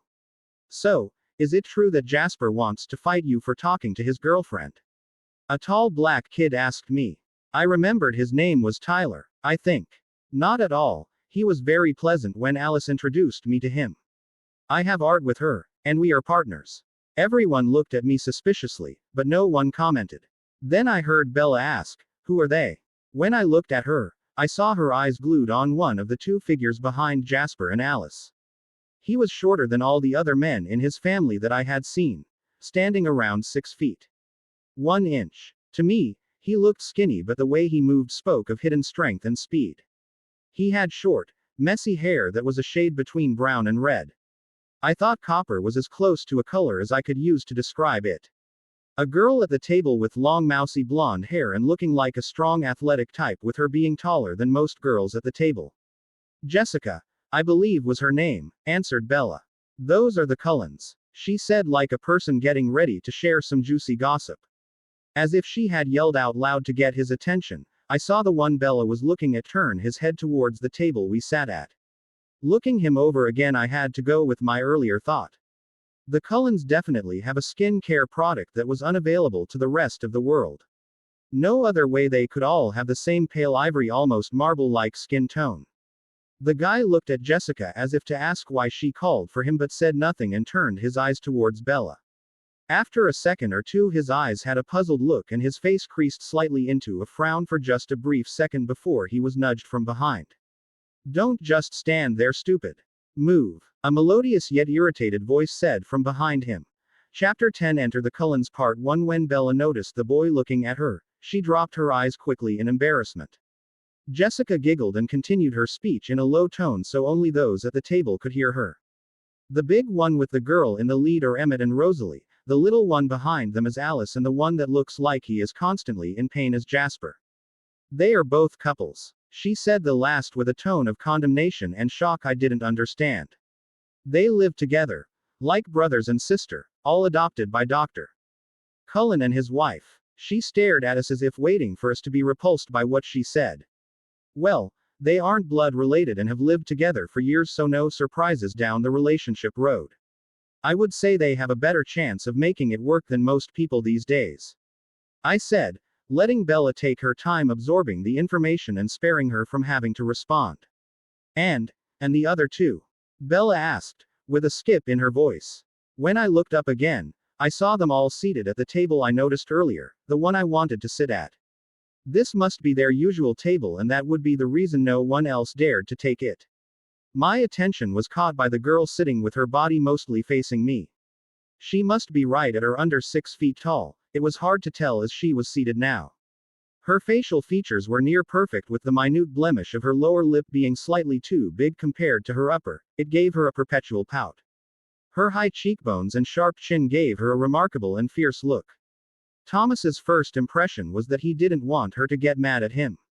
Her hair was almost the same as the guy Bella couldn't take her eyes off, but just a shade brighter. A more polished copper, I thought to myself. If I were to compare them to gods, I would say Rosalie was Aphrodite and this bronze-haired beauty whose name I didn't know would be Athena, the goddess of battle and wisdom. Oh, that's Edward and Edythe. They are twins, so at least they aren't together. Not that it matters, as they won't even look at anyone in this small town. They are two above us townies, Jessica said with venom in her voice. I wondered how many times she got turned down before she went from infatuation to hate. Then I wondered if it was just Edward she had been infatuated with, not that I would judge. But damn, that's a hot thought that I needed to shake out of my head right now. Damn pervert, I told myself. Who are the Cullens? I don't remember hearing about them before. Bella asked. Jessica took a deep breath. The Cullens are new to town, only been here for a couple of years. Dr. Cullen is in his late 20s or early 30s, I think, and he is the doctor at the clinic hospital here. His wife is Esme Cullen. She is a stay-at-home wife who takes care of all the kids, I assume. After all, it's a big family to feed and clean up after. That is super cool of them to be willing to adopt older kids at such a young age. It couldn't have been easy with Dr. Cullen going through school or doing his time as an attendee. If you work out the ages, it's a lot of responsibility at a very young age. I am glad that as teens, they got someone so good as guardians. Being an orphan is no easy thing, I said, making my stance clear. Jessica seemed to pull back and glance around, looking at her friends. I looked back at the table to see Edward staring at Bella with a look of slight frustration on his face, and then he turned his eyes to me. Suddenly he flinched and I saw his teeth clench as he broke eye contact, turning away from me and bringing his hands up to his head. A muffled groan of pain made it to my ears, and if I heard it from here then at the table it must have been very loud. Suddenly everyone at the Cullen table tensed up and Emmett half rose from his seat. Edward quickly motioned with his hands and started talking to everyone there. Emmett sat back down, and everyone else started to relax. I could see Alice lean in and speak for a few moments, with Jasper adding in a word here and there. Edythe put her hand on Edward's shoulder and glared at me for a moment. Their reaction had me back on edge, and I had already moved one of my legs from under the table, ready to spring into whatever action I found necessary. With everyone at my table now staring at me, I had to complete the motion of standing like it was what I intended to do from the beginning. I was mad that their reaction got to me so much that I just glared right back at Edythe as if to say, "What's your problem?" Here I was just thinking that her being mad at me would be a bad thing. At least I had managed to finish my lunch, I thought. I turned back to the table I had been sharing and grabbed my backpack with my free hand. Well, everyone, I am going to explore my new school a bit before lunch ends. Thanks for letting me sit with you. See you after school, sis. I will meet you at the main office. I can show you around. Both Jessica and Lauren said it at the same time, and then they stared daggers at each other. No thank you, ladies, I will be moving fast to help settle my lunch before gym class. See you all around. I quickly left before anyone could say more or point out the stupidity of my comment. I separated my trash and put my tray on a pile and then moved out the door, glancing around. I figured the direction didn't matter, so I just moved. Time paw shift Edythe, I think my brother is right, high school is purgatory. Being condemned to repeat it every 10-15 years or so should definitely count towards atoning for any sins we have committed. Not that I believed in God, well, at least not in the one people preached about. I had always lived my life in the belief that so long as my actions didn't hurt the innocent, and I had a clear conscience, then me and whoever was taking notes on my life's actions could talk it over. If they felt I did wrong, and I felt I did right, then we could agree to disagree and go from there. In that unlikely event, I will point out my days that seemed more impossibly monotonous than the last and say, time served, right. I stared at the floor as we waited for the line at the lunch counter to die down so Jasper wouldn't feel too crowded. Him being the newest vegetarian of the group, combined with his years of a grab and drink as you please diet, made him touchy around lunchtime. He was good at interacting in one-on-one, but in a group, the emotions all combined along with his power, made his control spotty at best. As much as he could control people's emotions, they also controlled him at times. We have found that when he is fighting off the emotions, then he can lose control of the feeding instinct. Edward also suffered in crowds like you find in lunchrooms. All those thoughts hitting him at once and the effort he has to go through to narrow them down to hear specifics or even just shut them all out is beyond me. Having to take note of what questions were asked out loud and what was just in another person's mind would drive me insane. That and having to listen to every boy's fantasy about me would plant me firmly in a monastery where all the men have taken vows of celibacy, but what I know of men, even that wouldn't work. I am sure today's thoughts are all the same, in varying shades of the sheriff's daughter with the flighty ex-wife has returned to Forks at last. Bella Swan, I heard was her name, and her brother-cousin boyfriend no one can decide yet. Thomas Raizel. Thomas, I have overheard, was a monster in size comparable to Emmett, and the rumors running around say that he has already had a run-in with Jasper over Alice. I laughed at that thought. The idea anyone could separate those two was laughable. I will have to ask Alice about it later tonight. She is concentrating on Jasper at the moment, so it's best not to bother her with the little stuff. Chapter 11. Enter the Cullens. Part 2. The lunch line finally died down enough for Jasper to be a little more comfortable, so we proceeded to head in and grab our props for the day. Rosalie first. who slowed the process down by catching her reflection in the glass separating the students from the hot pans. She had to stop and adjust her hair and put just enough behind her ear to show off the earrings Emmett had gotten her recently. Naturally, Emmett was right beside her, inflating her ego in the way only he could. Alice followed, picking her food by color, and ignoring the looks from the lunch staff, then doing a little pirouette before approaching the register. Jasper just put his plate out and let them do as they pleased. Trying to keep his face emotionless, he stayed with Alice, minus the pirouette. Edward, with his perpetually bored and martyred look on his face, just took things at random. I tried to copy the plate of a girl I saw at the closest table, so I didn't stand out too much. As I walked to the register, I saw Alice waving at someone, and it drew my attention, so after I paid for my food, I looked at the table Alice had waved at. He was a giant sitting among children, his white hair was nearly the color of a vampire's skin. It was cut in a high and tight style along the sides, with the front doing a little swirl that I could imagine running my fingers through. His eyes were a clear sky blue that reminded me of the weather we could never go out in among humans, or we would expose ourselves instantly. He had a tense, weary look about him, and I could see him running his eyes over my whole coven, taking notes, and filing them away in his mind. He had high cheekbones and slightly sunken cheeks that flowed into a strong-looking chin.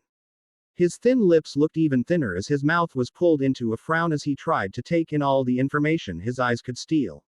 I wonder if I had looked a little sooner would I have seen a smile as he waved back to Alice. After all, who would not see her and smile? If I had a beating heart, it would be pounding in my chest right now, pushing blood and endorphins to all sorts of interesting places in my body. His outfit was so casual it looked like it was designer clothing. The shirt design especially stood out, with the yin-yang symbol lining up perfectly with his pecs. She took joy in noticing that the little bit of opposite color in the yin-yang was directly over his nipples. Oh, if I was 100 years younger, the things I would do to him. I could finally use all that information the Denali Coven had forced me to listen to. Tanya especially, that little succubus. That thought finally brought her back to reality. Shut up, you old hag, he is out of your reach and better off without you. Now get your shit together and move. Shaking her head as if to clear it from her split-second fantasy that she didn't want to admit hurt her terribly. She noticed Edward was just standing in front of her and blocking her path of retreat from those glorious eyes that had yet to turn her way. She wanted to move before that happened, and she got caught in them. Don't just stand there, stupid. I nudged him with my hand for good measure. I then focused my eyes on the seat that was normally mine and was secretly happy it was turned to mostly face the middle of the cafeteria. After I sat down, I took a deep breath and tried to organize my thoughts. Naturally, my stupid brother stopped that from happening. Jessica Stanley is giving the new Swan girl all the dirty laundry on the Cullen clan. He murmured to the table, too low for anyone listening in on the table's conversation. Emmett chuckled. I hope she is making it good. Rather unimaginative, actually. Just the barest hints of a scandal. Not an ounce of horror. Very disappointing. I spoke up. That's good, it means we are blending well. Emmett continued, what about the new girl? Is she disappointed in the gossip as well? What about the big guy next to her? He looks strong, for a human anyway. Edward paused for a moment. To the unknowing it looked like he was thinking deeply about something. A frown overcame his face, and he turned toward the table the new kids were at. I am not getting anything. I can't hear her. I focus on my ears and listen and easily pick up a voice that sounds deep and smooth as honey. I hear him defending and complimenting Carlisle's and Esme's choice to adopt us. Guess that story is still holding. I kept to myself his comment about being orphaned, he said it weird. Guess I have my research project for tonight. Sounds like he put the small-town rumor monger in her place with a few words. I chuckled. As if hearing my words, I noticed him look over at our table, and suddenly Edward tensed and turned to face us, grabbing his head in obvious pain. We all reacted like Edward had just been attacked, and Emmett started to rise from his seat when Edward started waving us back down. Don't draw attention, sit back down, and relax. It's okay. Somehow, he defended himself from my ability. As soon as I stopped trying to read his thoughts, the pain stopped. We are not in any danger. My visions show us all leaving the cafeteria safely. So long as we stay calm. Alice said. Edward took several deep breaths, and I reached out to support and comfort him by placing my hand on his shoulder. I looked over at the table with a questioning look only to meet his angry gaze. I felt like his eyes would burn right through me and leave me wounded. He got up from his table and left the cafeteria, but the whole time he was defensive towards us and our table. What happened, Edward? I asked him intently. That look of anger he hit me with made me feel pain. Is that what he did to Edward? My thoughts were again interrupted by Edward. I was trying to read the girl's mind, but I couldn't hear anything. I wondered if my powers stopped working, but I could hear Jessica just fine. So, I tried to look into the guy's mind, and suddenly it felt like I was on fire. Comparable to when Carlyle turned me, level of pain. It stopped when I stopped trying to read him, but it took a couple of seconds to recover. That doesn't sound like the pain I felt from his glare, it felt more internal. What is going on here? I should tell you all that I can't see Thomas in any of my visions either. But I see Bella in a bunch. She is still so blurry though. There is a major choice coming, and once it is made, everything should clear up. Alice ended her sentence in a whisper that was hard for even us to hear. She can't see him in any vision. Does that mean he is going to leave? No, that doesn't sound right. She would see that. Will he die soon? I don't want him to go. I want to look at him more. I don't want my last look from him to be an angry one. As if to throw me a lifeline, Alice spoke again. But I didn't see him before today either. So, it could just be that vampire powers don't work on him. Remember, Alice, my power was able to work on him and ease his anger when we met him this morning. Jasper was intent on watching me drown in the possibilities, it seemed. What happened this morning? I asked. Please. Tell me everything. Everyone looked at me in surprise, and I too was surprised by my intensity. Why am I feeling this way? Everyone looked like they wanted to start talking, but the first bell rang, surprising all of us as we normally were gone by now. We will talk after school. We can try and make sense of it at home. Maybe Carlyle will know something. We all got up and went to our respective classes, all thinking something different. Unaware that it was Edward's choice to make on whether or not to kill Bella that everything hinged on. Chapter 12, Jim and Spanish Thomas Pov. After walking around for a while to clear my head, I started to feel better. Being in the middle of a crowd was not comfortable for me. I was able to hold it together for the most part. If I ignored my little interaction with the Cullen table, that was just weird, I told myself out loud. Luckily no one was close enough to hear, or it would just feed the rumor mill even more. I hope I didn't make Alice mad, though I still don't know what I did to earn a glare from Edythe. They are the ones that scared me to the point I reflexively acted. For the longest time, this was a daily occurrence. Halloween was a nightmare for me. Everyone running around in masks and skull pattern makeup. I shuddered at the thought. Pulled from my thoughts by the bell that signified the end of lunch, I began to walk back toward the main building, as that was where the map said my gym class was.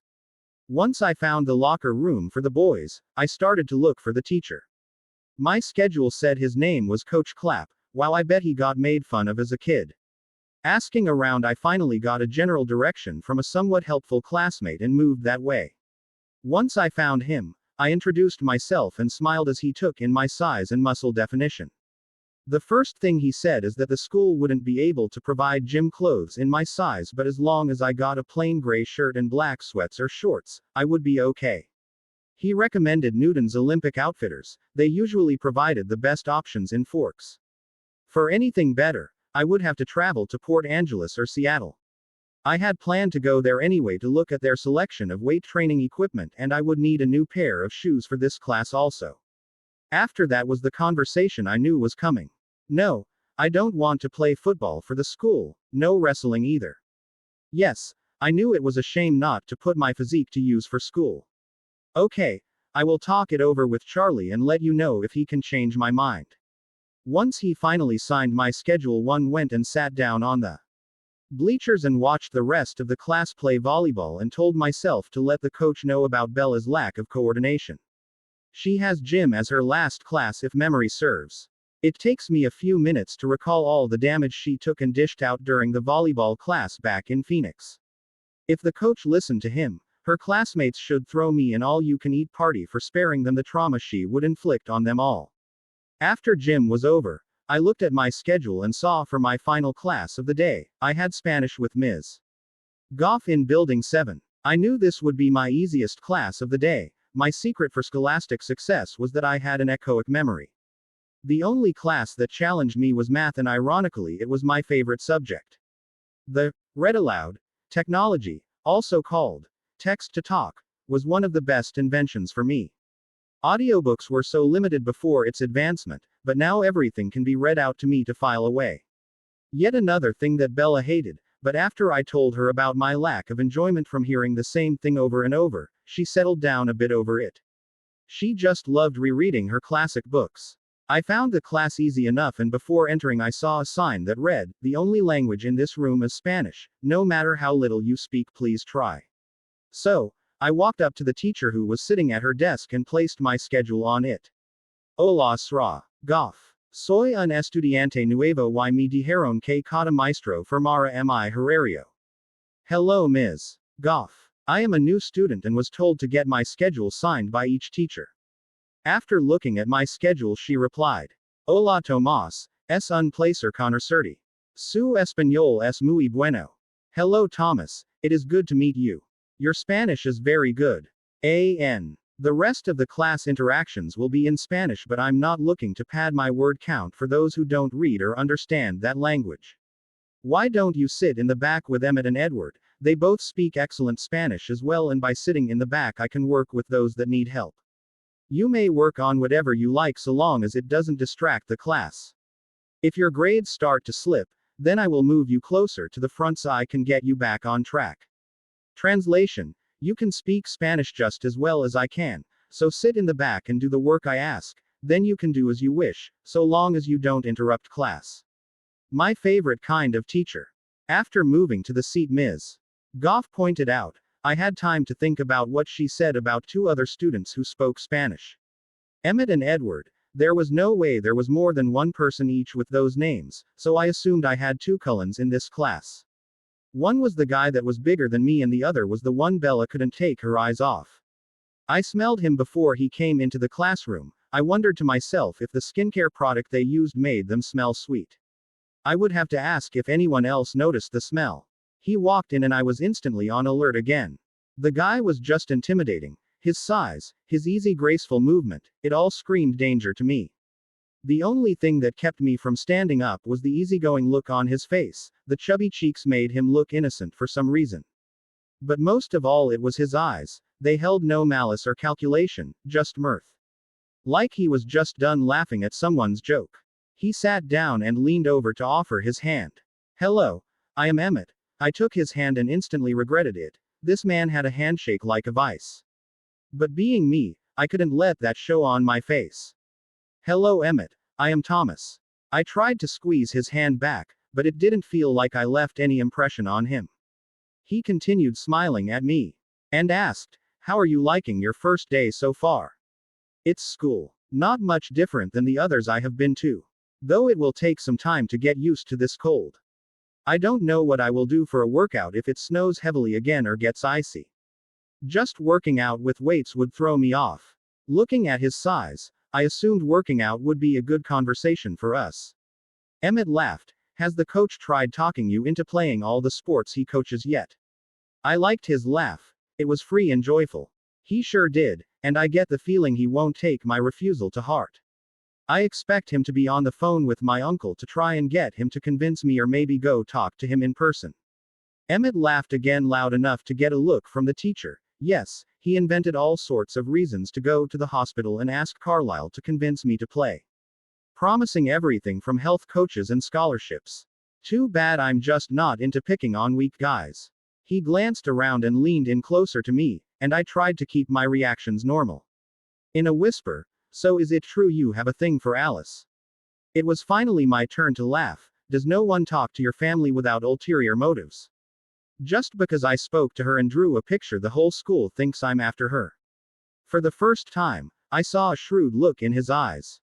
Well, she is cute as a button. Nothing comparable to my Rose, but still, I can see the wistful look some boys get when she is around. I am not really the type to think looks matter much in this world.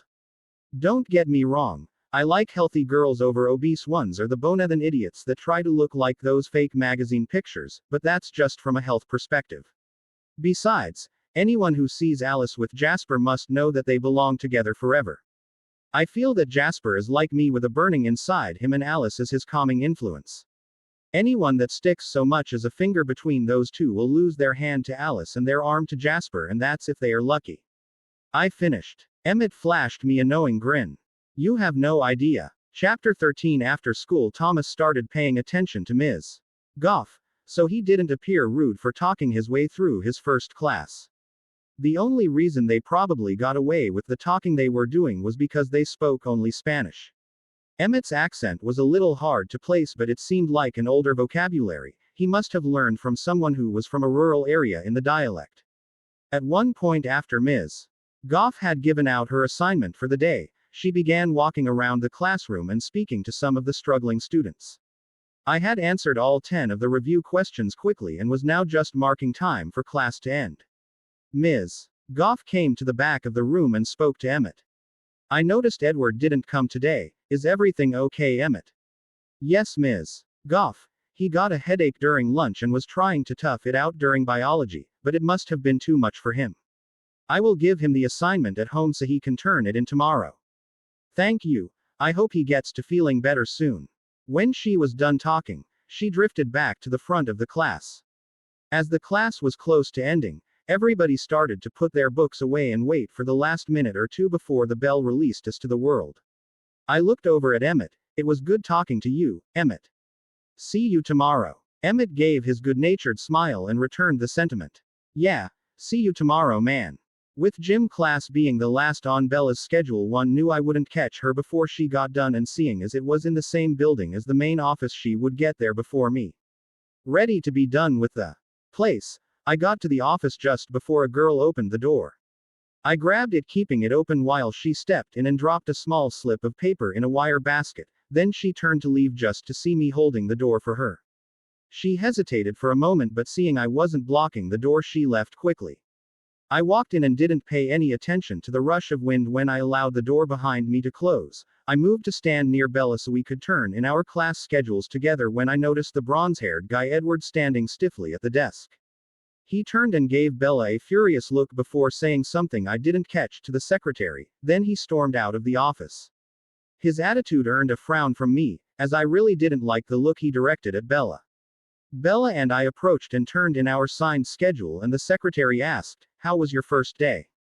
I just shrugged and said, "It's different from what I'm used to, but it's okay." Bella answered with a simple, "Fine," which I could tell was a lie. I wondered if she would talk about it on the way home or stay the silent martyr like normal. We walked to her truck, and I could tell she was struggling with something. I knew better than to press her, so I waited for her to say something. Once we were in the truck and waiting for it to warm up a little like you have to with older vehicles, she sniffed her hair and then turned to me. "Do I smell funny?" I looked her in the eyes. Here I thought it was me that stepped in dog crap, but that smell is coming from you. She had a horrified look on her face, and I just couldn't help laughing at her. "No bells. You smell like your normal self, strawberries, and lilies." "Why?" She suddenly started hitting me almost in tears. "Don't. Why you? That's not funny." She punctuated each hit to my arm and chest with a word as I just laughed and squirmed in the truck seat. After hitting me a few more times, she finally settled down and threw the truck into gear and drove us home. "Just for that, we are having noodle summer salad for dinner, no meat." "No, that's not fair." I cried out in horror. I really should learn to cook more than just a few breakfast things, so she doesn't have this power over me. Can we run by the sporting goods store before heading home? I need to get some gym clothes and shoes. I also wanted to look at their weight selection. The station doesn't have some of the equipment I like. Point the way. We will stop by the grocery store on the way back so you can't take too long at the sports store. She told me. She still had a little anger in her voice. Newton's Olympic Outfitters leaned very heavily into the hiking and camping gear, but I managed to find a shirt and shorts for my gym class. Unfortunately, they didn't have any black sweats in my size. Shoes were very limited also, as I refused to wear Nike. Once I was old enough to do my own research on the slave labor rumors, and after watching crybaby basketball stars get rich of endorsements, I swore that brand off. I knew Adidas had just stepped up their push for an ethical union in Indonesia, so I was good with their running shoes. Most of the other brands in the store weren't ones I would work with if I had any other option. I was also disappointed in their weight selection, all they had was concrete covered in plastic style. I didn't like them because they were awkward, and they took up too much room on the bar. However, I did manage to find a decent curl bar to replace the bent one at the police station. As soon as we had walked in, Bella was ambushed by a kid with short blonde hair and a greasy smile. After a few moments I finally remembered he was in our government class. He had the feel of a generic rich kid, but I knew better than to make snap judgments. As I checked out, I asked if they did special orders and was disappointed that any orders were limited to clothing only. Guess we will be making a trip out of town at some point before long, I said to Bella as we walked towards her truck. She seemed very happy to have gotten away from Mark, or was it, Matt? I didn't care to remember. After grocery shopping, I requested Bella drop me at the police station so I could get in my afternoon workout and told her I would ride back with Charlie. I could tell that Bella wanted some time to herself and she preferred working things out on her own rather than talking everything through. Maybe if she got caught up enough in her thoughts, she would forget her threat about dinner. I grabbed the new curl bar and made my way into the police station. I smiled at Geraldine, the dispatcher for the station. She told me to call her Gary and had already given me the rundown on all the single girls she thought I would be interested in. She even brought up a couple of girls at the reservation she knew through friends. One named Leah was apparently hitting some major rocks in her relationship, and she thought I could be the cure.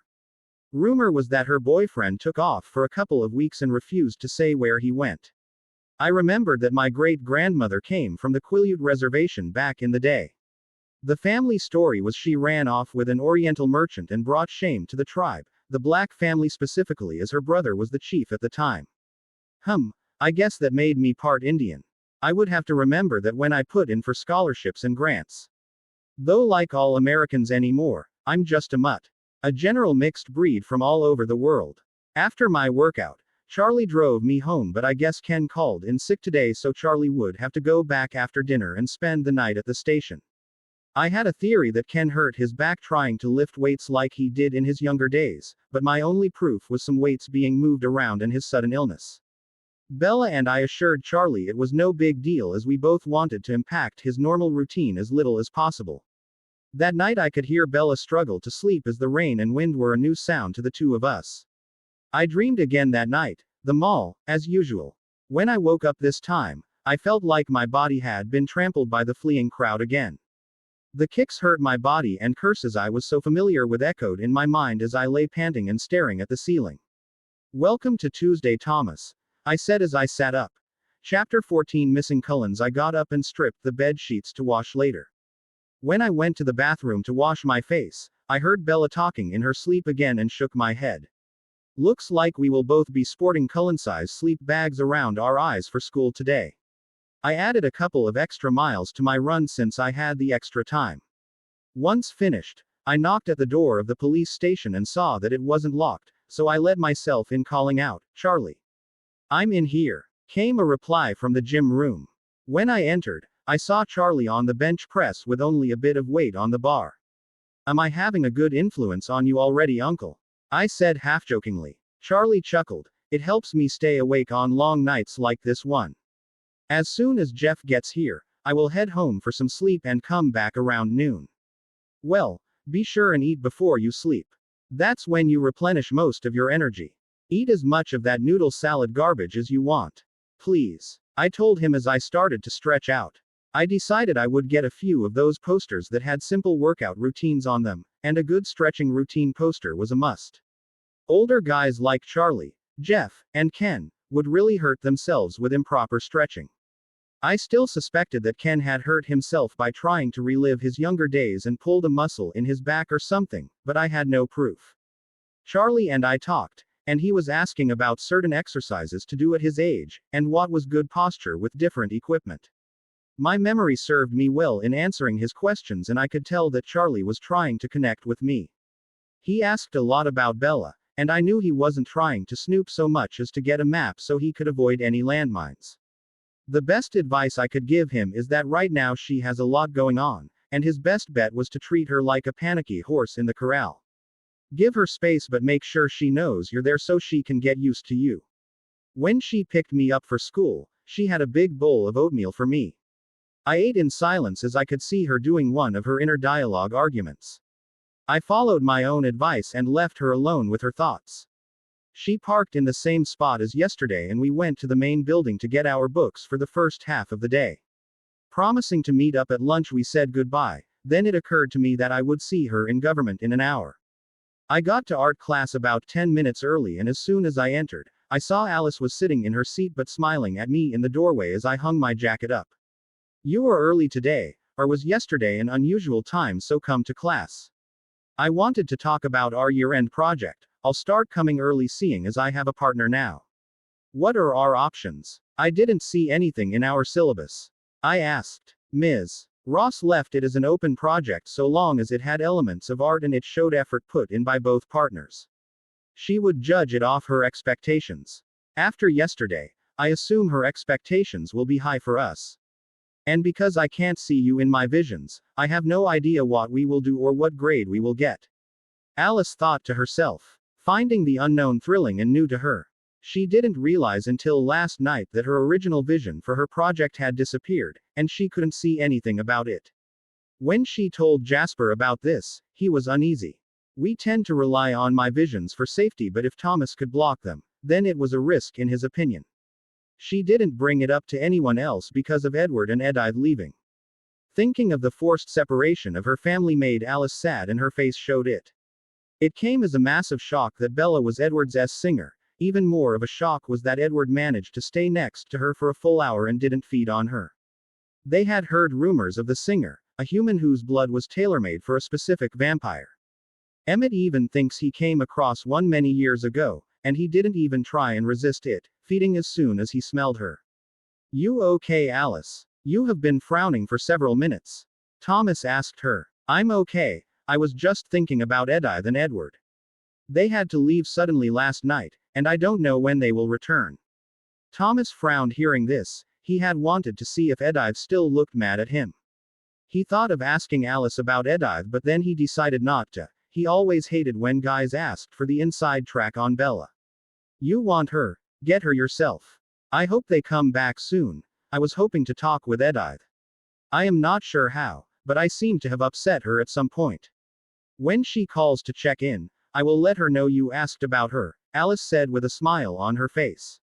They didn't talk much more as the class started covering paint types and styles from the 1500s to the 1800s. At the end of class, we decided to come up with an idea for our end-of-year project and present it to each other on Friday so they could have the weekend to think it over. I went to government class and found Bella talking to Mike and Tyler. I say talking to her, but it was more like she was being talked at by them. They were both taking verbal jabs at each other with Bella being caught between them. Mind if I get to my seat, guys? I said in a rather impatient voice, my anger spiking for some reason. Sure. Sorry, Bella. We can talk more during our next class together. Mike said to Tyler more than Bella. Tyler didn't say anything but gave me a glare for a moment. He didn't like that I took Mike's side in his opinion. Bella just gave me an appreciative look and went back to her inner dialogue. Whoever got her going is in for it. If she ever gets up the nerve to actually make her thoughts known. I did a quick review of my actions recently to make sure it wasn't me who she was upset with. All I came up with was yesterday's joke about her smell, and I dismissed that as she already hit me a few times, so no inner dialogue was necessary. Shrugging my shoulders, I decided it was none of my business until she made it that way. Instead, I started to have my own inner dialogue about my temper getting the better of me. I knew it was always there, but usually, I had better control over it and less pushed. The rest of my morning was boring to the point of tears. I approached lunchtime with hopes that it would provide some entertainment. Once again, Bella met me at the door, and we went in together, but this time both Lauren and Jessica were waiting with her. Not looking forward to sitting in the middle of the cafeteria, I was happy when Mike came along and offered his table with his friends at a more defensible corner. I unashamedly agreed on our behalf. None of the girls seemed to mind if I ignored Bella. I really hoped this wasn't deserving of another vegetarian dinner as punishment. Bella seemed a little more relaxed after a short while in the new seats. I noticed Alice come in with Jasper, Rosalie, and Emmett. When I waved at her, she waved back with a smile and Jasper gave me a nod of recognition which I returned. Then I went back to clearing my plate and taking the leftovers from Bella's. After lunch, there was gym class, and it was boring to the extreme. Volleyball held no attraction to me as playing against teens was ridiculously easy. The coach said that badminton was next, and I looked forward to it as my strength wouldn't be such a cheat there. During Spanish class, I talked to Emmett some more and brought up that I was looking for a lifting partner a couple of days a week so I could increase my weight. Emmett looked rather unenthused when I told him I wanted to break into 375 pounds this month and if I could, I would like to break 400 by the end of the school year. Emmett thought to himself, I guess that's a bit strong for a human. Wonder what he would say if he saw Rosalie lift that with one hand and no effort. I should just pawn him off to Jasper. I am spending all the time I can with Rose right now. Thomas, some family stuff going on has her on edge. I could talk to Jasper and see if he is free. He is stronger than he looks, even beating me in some wrestling matches. That's okay, Emmett. I forgot that Alice said there was an emergency in Alaska. I don't want to pull anyone's focus from family. It's one of the most important things in the world. I guess I can try and talk to Jeff and Ken to spot me at the same time. Not too big of a deal. Don't take too much time off, Emmett. It doesn't take long for muscle to turn into fat if you're not careful. Emmett just smiled at me. I am not too worried about that, thanks though. Chapter 15. Building a routine. Not long after talking with Emmett, the bell rang, and it was the end of the day. I wasn't going to do an afternoon workout because my schedule called for today to be a break day. I don't want to hurt myself by overdoing it. I figured I would boot up the old computer at home and see if I could find the posters and stuff I had been thinking about, maybe get some ideas to present to Alice for an art project. Bella was less lost in her own mind today and we talked over our thoughts on school so far. I laughed when she compared Mike to a retriever-type dog and Eric from her first class was overenthusiastic about talking to her. Poor Bella. Boys are finally noticing you and you're treating them like garden slugs. How do you ever plan to play out one of your great love stories in all those books you read if you don't give the guys a chance? Or do you have your eye on someone different? Bella flushed and snapped back, what about you and Alice Cullen? As often as you wave at her I am surprised you haven't gone to sit with them. I know the table is at your optimal spot for your habit of keeping track of everyone that comes in and out of the cafeteria. She shot back at me rather defensively, I thought. I let her comment go as we were just pulling into the driveway. I remembered at the last minute that I wanted to look over her idol as I thought it was rather high. I could look up instructions for that while I was on the computer. When I walked into the house, the first thing I did was turn the computer on. As old as it looked, I was sure it would be 10-20 minutes before it was ready to do more than crash. After dropping her book bag in her room, Bella went directly to the kitchen and I followed in case she needed help with something. She put me to work wrapping potatoes in tinfoil after cleaning them as she pulled out several steaks and put some marinade on them.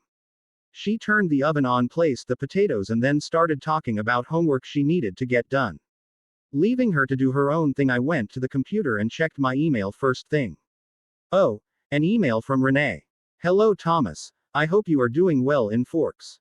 I mean you must be as I haven't heard from you or Bella yet. Write to me when you get a chance. Oh, another email from Renee. I still haven't heard from you or Bella. Write back and stop worrying me. Oh, and a final email from an hour ago, also from Renee. If one of you two don't respond to me by 5 p.m. I will call Charlie. I can't believe you are gone less than a week and you have already forgotten about me. I laughed and called for Bella as I quickly replied. Not sure what time zone she was in and fairly sure she wouldn't wait for 5 p.m. anyway. Hey Renee, nothing major is going on here as I'm sure you know. Forks is so sleepy it could second as a graveyard. We have been settling in and getting used to school the last couple days. I will jump aside so Bella can email you about her time. Love you. I quickly hit send and gave the computer to Bella to calm her overgrown child down. I loved Renee to death, but she was a quirky one, to say the least. An outsider would swear that there was a Freaky Friday situation going on and Renee and Bella swapped bodies the way the roles were reversed between the two. Once Bella calmed down her mother, I did my stuff and went out to tune up Bella's truck. It didn't help much, but maybe it would be less apt to break down in the future. Whoever took care of the engine did all they could, and I honestly would be looking for a new one already. When Charlie pulled up, I followed him into the house and saw Bella put the steaks onto the broil pan and into the oven. Charlie hung up his gun belt and went to change into his home clothes as Bella started to make a salad. I went to the living room and sat down to wait for Charlie to pick something to watch until dinner was ready. Once it was ready, we all sat down to eat. About halfway through, Charlie asked, "So what do you guys think of school here so far?" Bella told him about befriending Jessica and Angela, also bringing up Mike Newton, and naturally Charlie named off their parents and what they did. I brought up my budding friendship with Alice and talked about Jasper and Emmett a little. Bella brought up how the Cullens didn't seem to fit in well at school, and Charlie surprised us both by going on a sudden rant about how great it was to have Carlisle at the hospital and how there was never any trouble out of their kids, which is a dang sight more than I could say for some of the families that have been around these parts for a long time. He used his fork to drive the point home. "I just don't understand the superstitious nature of some people," Charlie finished. It sounded like Bella had hit a nerve. Both Thomas and Bella took note of this and filed it away for the future. The next few days passed in a haze of building a routine. Bella and I both started to get used to the school, the new people, and the weather. I met a guy named Ben that I enjoyed spending time with. He was a huge comic and anime nerd, so we had lots to talk about. He felt the same as me about the purity of classic anime that built the genre we see today. We looked past the big hits and talked often about the big failures like Evangelion and Scryed. His starter anime was Mazinger Z and mine was Robotech. We were both delighted to have found a fellow connoisseur of the arts in this small town. He was more into DC, and I was an Image Comics guy through and through, but we still got along despite his poor choices. He tried getting me interested in this light novel that was supposed to be an amalgam of Beast Boy and Martian Manhunter, but he said the author was on a break for relocation and a new job. I promised to look it over if he started it up again. Sometimes life just gets in the way of the best of intentions. Still, I had never gotten into the world of fan fiction much until he recommended a few. It gave me something new to listen to on my runs. Friday came along and I was looking forward to what Alice had come up with on our art project. When I got to class, I was the first one there besides Ms. Ross. Shortly after that, Alice came in and she had her usual smile when she saw me there already. "Someone is excited to figure out our project," Alice said as she sat down. "Sure thing, Sprite. Act like I am the only one excited here," I told her. "Okay, you got me there. I am super excited," Alice squealed at the end of her sentence. "Ladies first, let's hear your ideas." Alice pulled out a folder that had way more pages in it than I thought we would make it through in a day, much less an hour. Luckily, she took pity on me. "All of these are ideas I came up with, but Jasper, being a stick in the mud, suggested that I trim it down to 3 main ideas. Tell your boyfriend that I love him a little bit right now."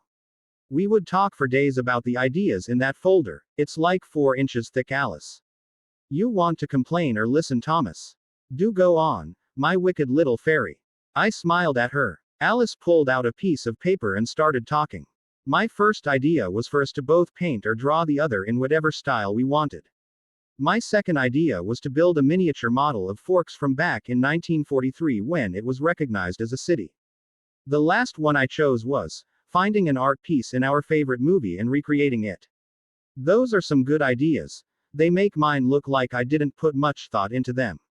I thought about the idea of us going to the Quileute Reservation and trying to learn a new art form from them and showcase it to the class. Another thought I had was to draw each other in attire from any time frame before 1970 to choose from. My last thought was to combine between the two of us and paint the class together." When I finished speaking, I noticed Alice had written down all the ideas and started to copy the page so we could each have one. I thought about just taking a picture with my phone, but her intense look made me drop that idea. Chapter 16 Workout Partner. Alice handed me the sheet of paper with all the ideas we came up with. She had a very businesslike look on her face. "Here are the options we have selected.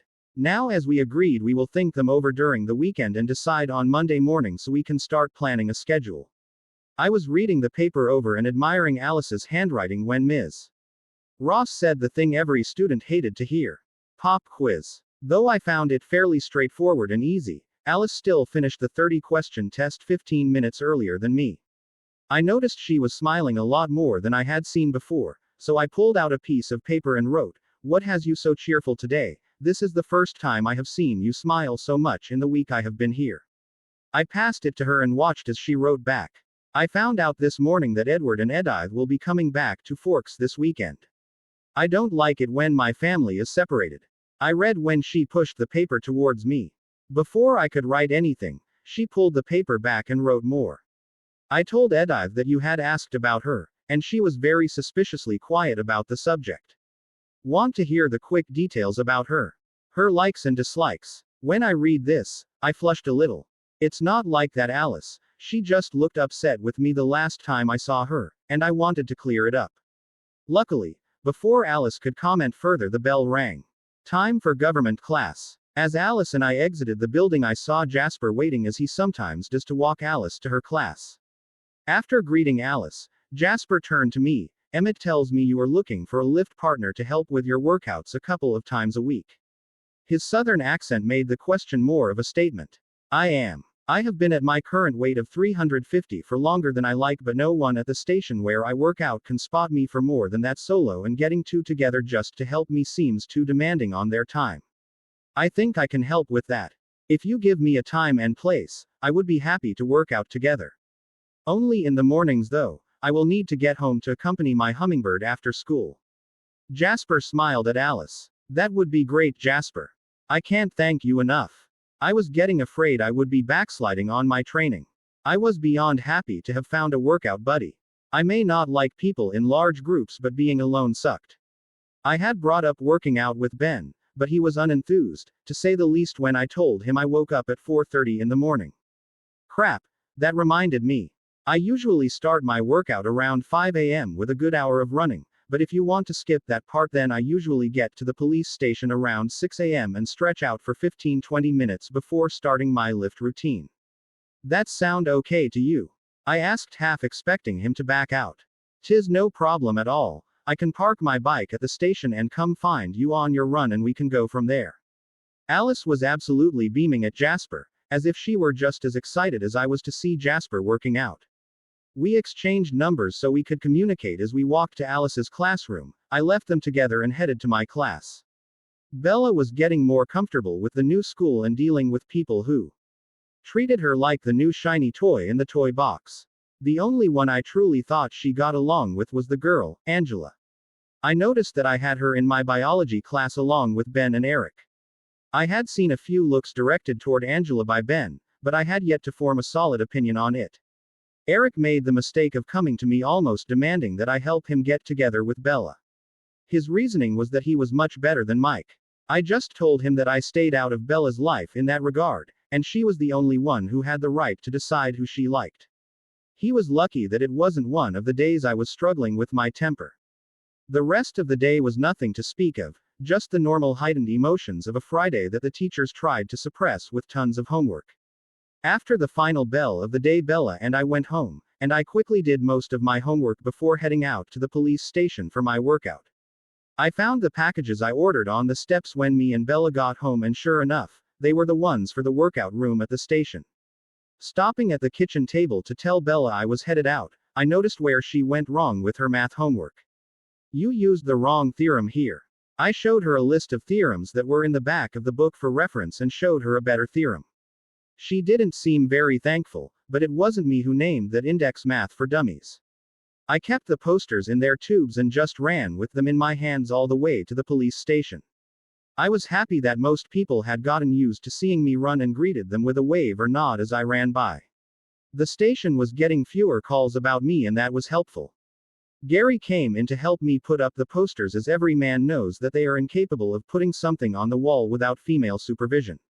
I really didn't mind, as she treated me like I expected a grandmother would do. Never having one though, I wasn't entirely sure. I rode home with Charlie as was my habit after my evening workouts, and Bella had a filling dinner of spaghetti waiting for us. I knew she loved it when we were satisfied with her cooking. It was one of the few places she would seek compliments and approval without embarrassment. Charlie also had a conversation with us about his habit of working weekends to make sure his deputies all had time with their families. As he didn't have one here usually, he took the hours, but if we wanted, he would rework it, so he had more time with us. We both told him again that we didn't intend our stay to interrupt his schedule. Both me and Bella enjoyed alone time. Now that we had been here a week, I planned on exploring the forest area as it was strangely inviting to me for some reason. Bella would use the time to read and relax away from anyone.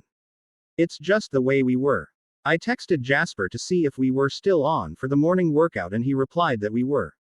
With nothing else to do, I went to my room and finished my homework, then spent some time meditating. I wasn't sure why, but lately, I had been feeling a restlessness in my body. At first, I shrugged it off as being in a new place, but when I started to get comfortable here, I knew there was more to it because my body just kept heating up and my energy was much more than usual. Another weird thing was that I started having trouble watching TV. Any quick movement had me wanting to react. Even when running, if I saw a bird scare up into the air due to my running by, I felt like I wanted to chase after it. I also started having trouble focusing inside buildings again. I thought I had worked through that years ago. But at the same time, this felt a bit different. When I suffered from my claustrophobia before, it felt like the walls got closer to me and wanted to suffocate me, making it hard to breathe. But now it was more like the walls were a cage, stopping me from moving as I wished. The rooms were too small. I felt like I needed more room to run around in, even if I was just sitting still. I also noticed that most all of my freehand drawings lately were of woody open landscapes or forest areas I had glimpsed near the town. It was the reason I planned to go hiking tomorrow after lunch. Something was calling to me out there, was all I could think as I fell asleep. Chapter 17 Morning Run. Morning came along and my alarm woke me up. I got up and did my usual morning routine, then headed out the door. It hadn't started raining yet, so I was thankful for that. I hated running in wet shoes. I didn't even want to think about what I would do during next winter. I guess I have all this year to figure it out. Suddenly, as I was running, I felt a threat approaching me. I didn't see anything, and I didn't hear it either, but my skin was crawling, and my instincts were telling me to escape. My eyes started going super active and I was checking out the tree line, the ditches, or any shadow in my path. I picked up speed, but I could still feel it drawing closer. My anger started to build, and my fingers were clenched into claws, not fists like normal. I wasn't paying attention to that, but all my senses were turned out like I was getting ready to fight. Just a couple minutes later I heard a shout from behind, "Hey Thomas. You keep that pace up and you won't have much energy for lifting later." I let out an explosive breath and yelled back, "Hey Jasper. How long have you been on my trail?" I felt like I was being hunted for a while now. Amazing how the morning fog can twist your perspective right. My pulse started calming down and returning to normal as Jasper came up alongside me. My anger and fear melted away faster than I thought possible, but I didn't really pay attention to that as I still felt like I was being watched from the tree line for some reason. Jasper and I continued at a good pace, but I just couldn't shake the feeling of being watched. "Hey Jasper, you get a feeling like we are being watched from that tree line over there?" "Not as I can tell. Though I am not really familiar with these parts, our house is a bit farther out of town. Think maybe it's a loose dog." "Could be. No matter. With the two of us here I don't think we will be in any danger." Thomas and Jasper continued the run and Thomas was again surprised at Jasper's movement. Everything he did just flowed like a stream, smooth and easy. Once they went to the police station, Thomas was amazed by the bike that was in the parking lot.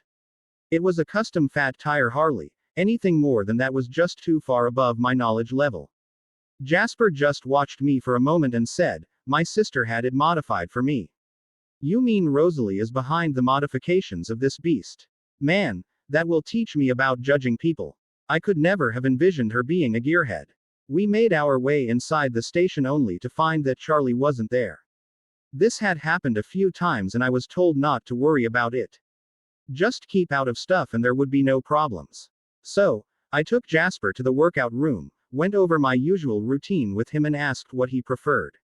I don't work out with any plan, Thomas. My fitness level isn't from a gym schedule. Mostly from fighting and wrestling with Emmett. Though since Alice calmed me down, I haven't gotten to fight much lately. I will just follow your schedule and we can see what works from there. I didn't want to jump straight to increasing the weight until Jasper and I were more comfortable working out. Every once in a while, I would see him grimace and frown like he caught a smell he didn't like. But he would be normal a moment later. My curiosity didn't really kick in, so I did not think anything of his behavior. My anger calmed down a lot as well. I thought it was a very relaxing workout and Jasper was in great shape because he didn't struggle with any of the weight on the bar today. When I pointed that out, he just said it was because he was well rested and excited to try something new. He was sure he would struggle as the weight increased. He seemed amused when I went over the stretching routine with him, but I tried to impress on him the importance of it nonetheless. As we were finishing up, I heard the door open and stuck my head out to see Charlie bringing in a cuffed kid who didn't look much older than me. I ducked back into the room and told Jasper we would head out as soon as Charlie put the guy in a cell. After a few minutes, we heard the loud clang of the drunk tank door and stepped out to see Charlie walking toward his desk. "Hey Uncle Charlie, I wanted to introduce my new workout partner before we finish off for the day. This is Jasper Hale." Jasper came out and held his hand out to Charlie. "Chief Swan, sir, it's my pleasure to meet a lawman." Charlie took his hand. "No need to be so formal, Jasper. Everyone gets a free pass to call me Charlie until the first time I arrest them. Give my regards to your father when you see him. It's this town's good luck your mother likes small-town living and Dr. Cullen graced us with your family's presence. Most of all, I would like to thank you for being this guy's workout partner. I don't think we could handle all the sick leave my deputies have to take after hurting themselves trying to keep up with this monster here. Well, you guys have a good day. I need to get the paperwork rolling for Eddie so his mother can bail him out when he sobers up." We both gave our goodbyes and Jasper peeked out the door to see the sun coming up. For whatever reason he put on his helmet and gloves before going outside and heading to his bike. He waved at me and in no time, he had started his bike and was gone from the parking lot. I just walked home enjoying the sun as I went. Pav Jasper as soon as I cleared town, I opened the throttle completely and reveled in the ride. It wasn't as personal as feeling a horse moving with you, but it was the best I would get ever again. Horses are smart enough to sense the threat of a vampire. If one tried to ride them, they just went into full panic mode, and nothing would stop them until they got away from the smell or died. I contemplated riding past the turn for home and staying with the feeling the bike was giving me, but I knew that until the family saw me with brown eyes, they would still secretly be worried. After all, I was the newest vegetarian and still struggled at times. Mostly when emotions were high. I turned down the dirt road that led to the glass house in the woods we were calling home this time around. How I longed to give Alice one we didn't have to move away from. The garage door opened to reveal my little piece of sanity in this insane world I had been drug into. "Hello, my love. I do hope I didn't keep you waiting long. You could have taken that ride if you wanted, Jazz. I knew you were strong enough to resist. You could see me with Thomas this time. I don't need any visions to know you're a good man, Jasper. Give me more credit than that." After Edward and Edythe came back, Alice finally revealed her blind spot when it came to Thomas and those he interacted closely with. As near as she could tell, Thomas had to be in close proximity to block her visions of someone. For example, she was unable to see me while I was working out with Thomas, but as soon as I left his side I reappeared in her visions. "Did you lose sight of anyone else this morning, darlin'? I wasn't really thinking of anyone but you too hard, but now that you bring it up, I lost sight of Edythe for a time also. While she was out running in the woods." "Why do you ask?" "Thomas picked up on someone watching him just before I met up with him, but as soon as I arrived, he said he couldn't feel it anymore. Even with me trying to keep his curiosity down, Thomas has very good senses. He even caught that the weight we were lifting was very light to me, but him being twice my size found it a workout. I need to pay better attention next time we work out." Alice smiled wickedly. "I wonder how long it's going to take Edythe to figure out what's happening to her." Chapter 18 Scars Thomas Pav. I got home and moved around the house quietly. Bella was still asleep, and I didn't want to wake her.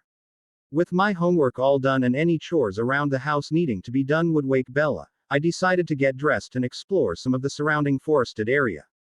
Putting on a pair of pants with a t-shirt and then a sweater over that, I slipped downstairs to put on the hiking boots that had become my everyday shoes here in Forks.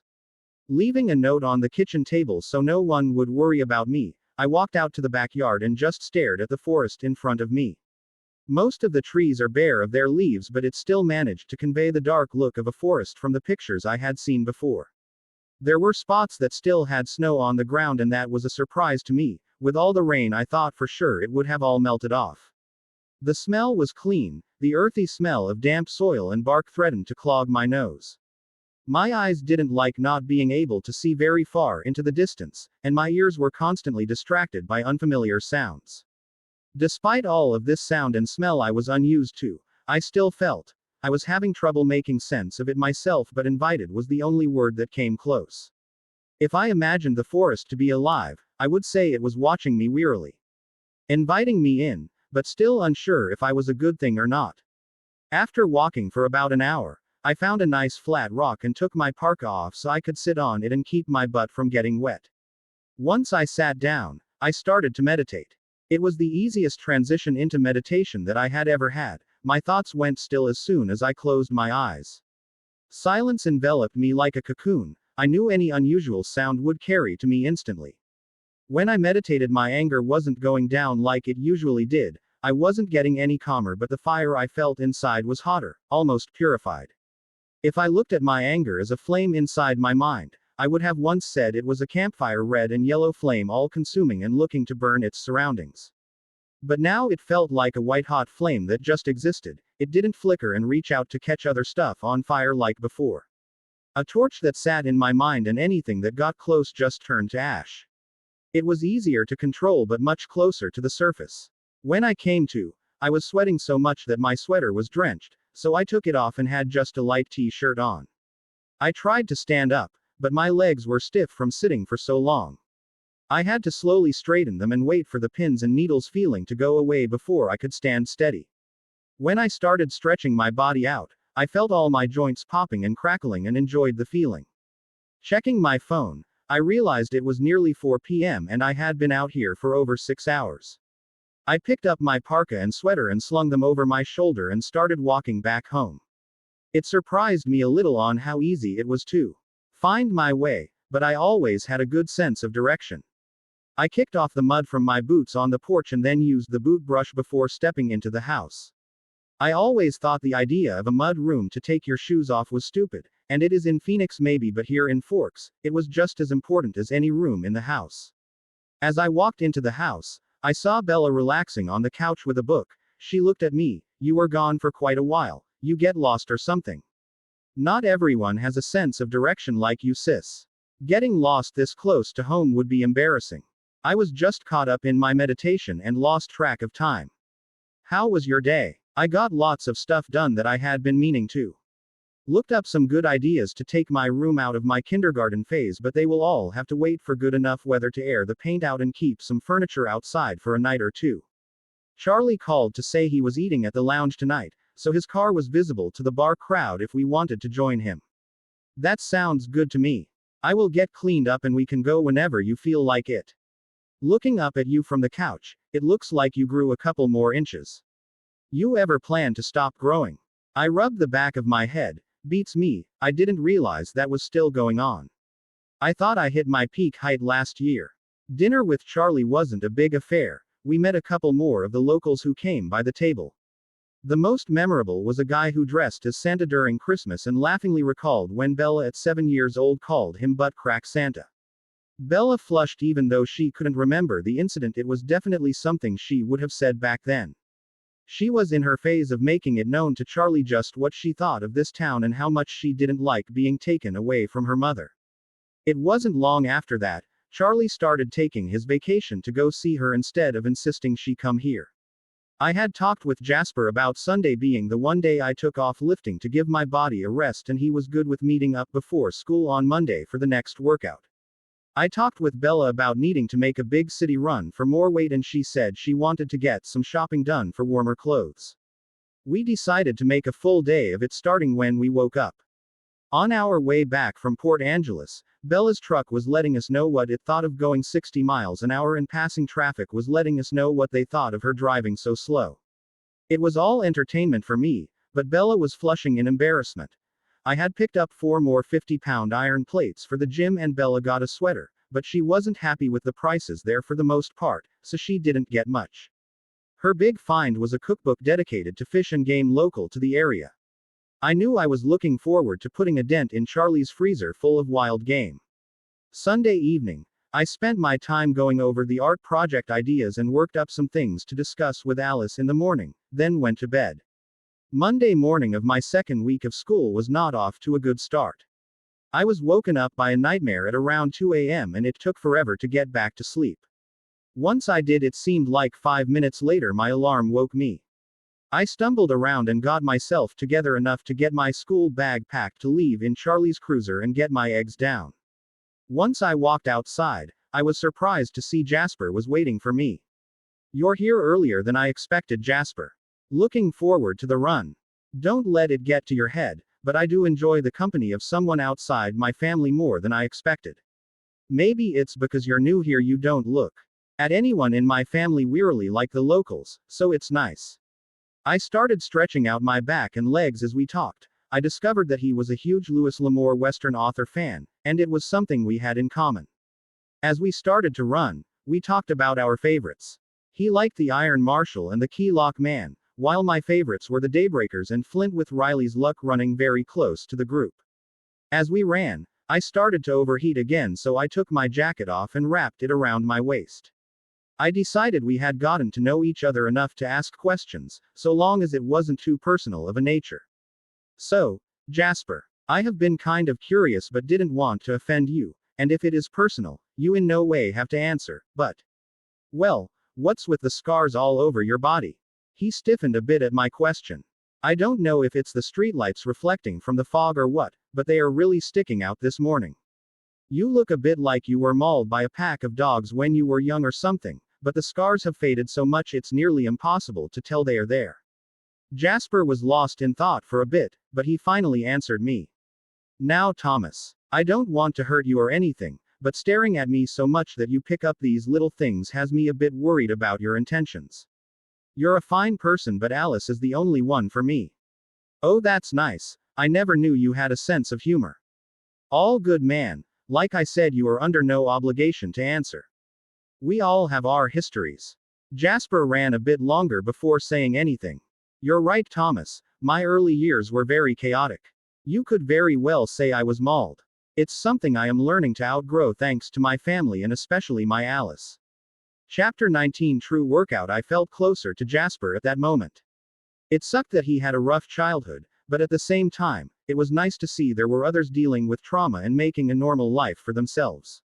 Seeing Jasper and Alice together gave me hope that there was someone out there that would understand and accept me.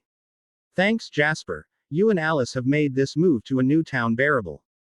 Don't tell that little sprite, but I think in this last week you two have been better friends than I have ever had before, besides my sister anyway." Sad as that may seem, it was true. Sadly, my anger and intensity had always made people avoid me. Well, except for Bella. She was a stubborn one that wouldn't let me get away with chasing her away. No matter how bad-tempered I was towards her, she just stuck out her chin and challenged me right back. I felt something wet on my face and it slid down my cheek. I was mortified. Please don't tell me I'm man crying right now. About to die from embarrassment until I noticed that it was snowing. I let out a laugh. "Bella is going to love waking up to this," I said with sarcasm. "She not a fan of the snow?" "Not in the least. I imagine she has cleared her memory of ever having seen it outside her TV shows." Jasper just chuckled. "Bad place to have moved then. She will get over it. That girl is a lot more susceptible to change than she likes to admit. Though if you see her driving towards you in the snow or ice and you like the vehicle you are in, I would be very cautious," I laughingly told him. At this point, the run was over and we were approaching the police station. I was a little surprised that I hadn't worked up much of a sweat, though I chalked it up to the chill of the snowy weather. I opened the door and called out, "Ken, is it you working today?" "Hey kid, yeah, I got the night shift this week." "Oh, You got company today, huh? Yeah, this is Jasper Hale. He has been working out with me the last few days. Jasper waved at Ken, who looked at him a little weary. You guys have it. I will just stay here finishing up some paperwork. Thinking nothing of it, I just moved to the weight room and Jasper followed. Must have been a weird night, he seemed a little spooked at us coming in. Jasper just frowned and didn't reply.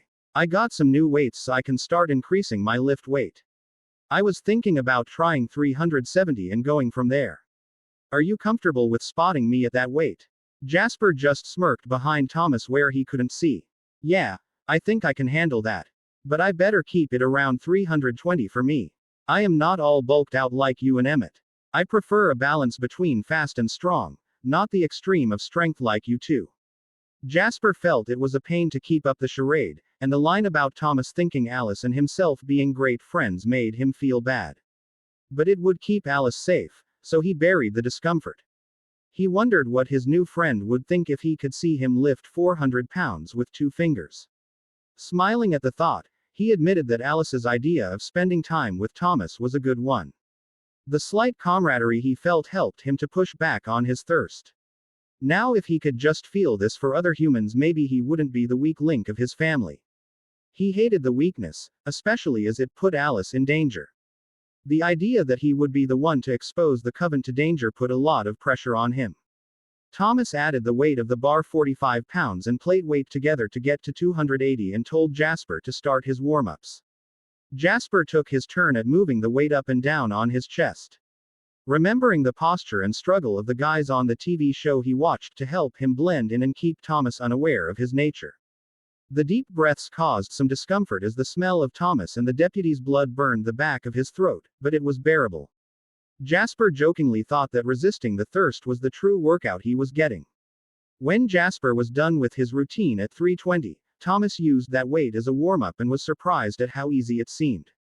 He increased the weight slowly until he got to his desired weight of 370. He sat up after doing a representative of 10 and looked at Jasper. That seemed too easy, maybe we can push the lift a bit farther. Do you mind spotting me another 20 pounds? I asked Jasper. No problem. Even if I do struggle with it, we have the deputy to help if needed. Let's do it. I am just not feeling the burn from the lift I expected. At 390 pounds, Thomas still frowned but didn't want to waste any more of Jasper's time. He would need to ride back to his house so he could go to school with Alice and the rest of his family. Let's call it here, Jasper. I am beginning to think something is wrong with the weights I bought. I will test them out later tonight. You be careful riding back home. Jasper told Thomas he would see him at school and walked out the door to his bike. He didn't bother with a helmet today and just maneuvered the bike like it was a sunny day. Thomas just shook his head and went back to the weight room and did his cool-down routine. Once Charlie got there, Thomas took his shower, but the entire morning routine didn't seem to have made him sweat much today. He shrugged it off and went to the door to wait for Bella to pick him up. Charlie came out of his office and walked up to Thomas. You got an idea what you want to do for your birthday this year, kid? If memory serves, it should be coming right up. Wow, with the move and all, I nearly forgot my birthday. How weird. Charlie looked up at Thomas. It's your big 18th, we can't just ignore it now, can we? You better come up with something or Bella will, and we don't want that now, do we? No sir, we don't. I'll come up with something. As if on cue, I heard the big red truck pull into the parking lot and looked over to see Bella gripping the steering wheel like it was a life preserver and looking around cautiously. See you after school, Charlie. When I hopped into the truck with Bella, she tossed me a few yogurts. Sorry, I woke up late today. All good, Bella. You know I appreciate the effort you put into feeding a pig like me. She blushed in true Bella fashion and started down the normal side roads for school. When we parked, I turned to Bella and said, well, it's the start of a new week.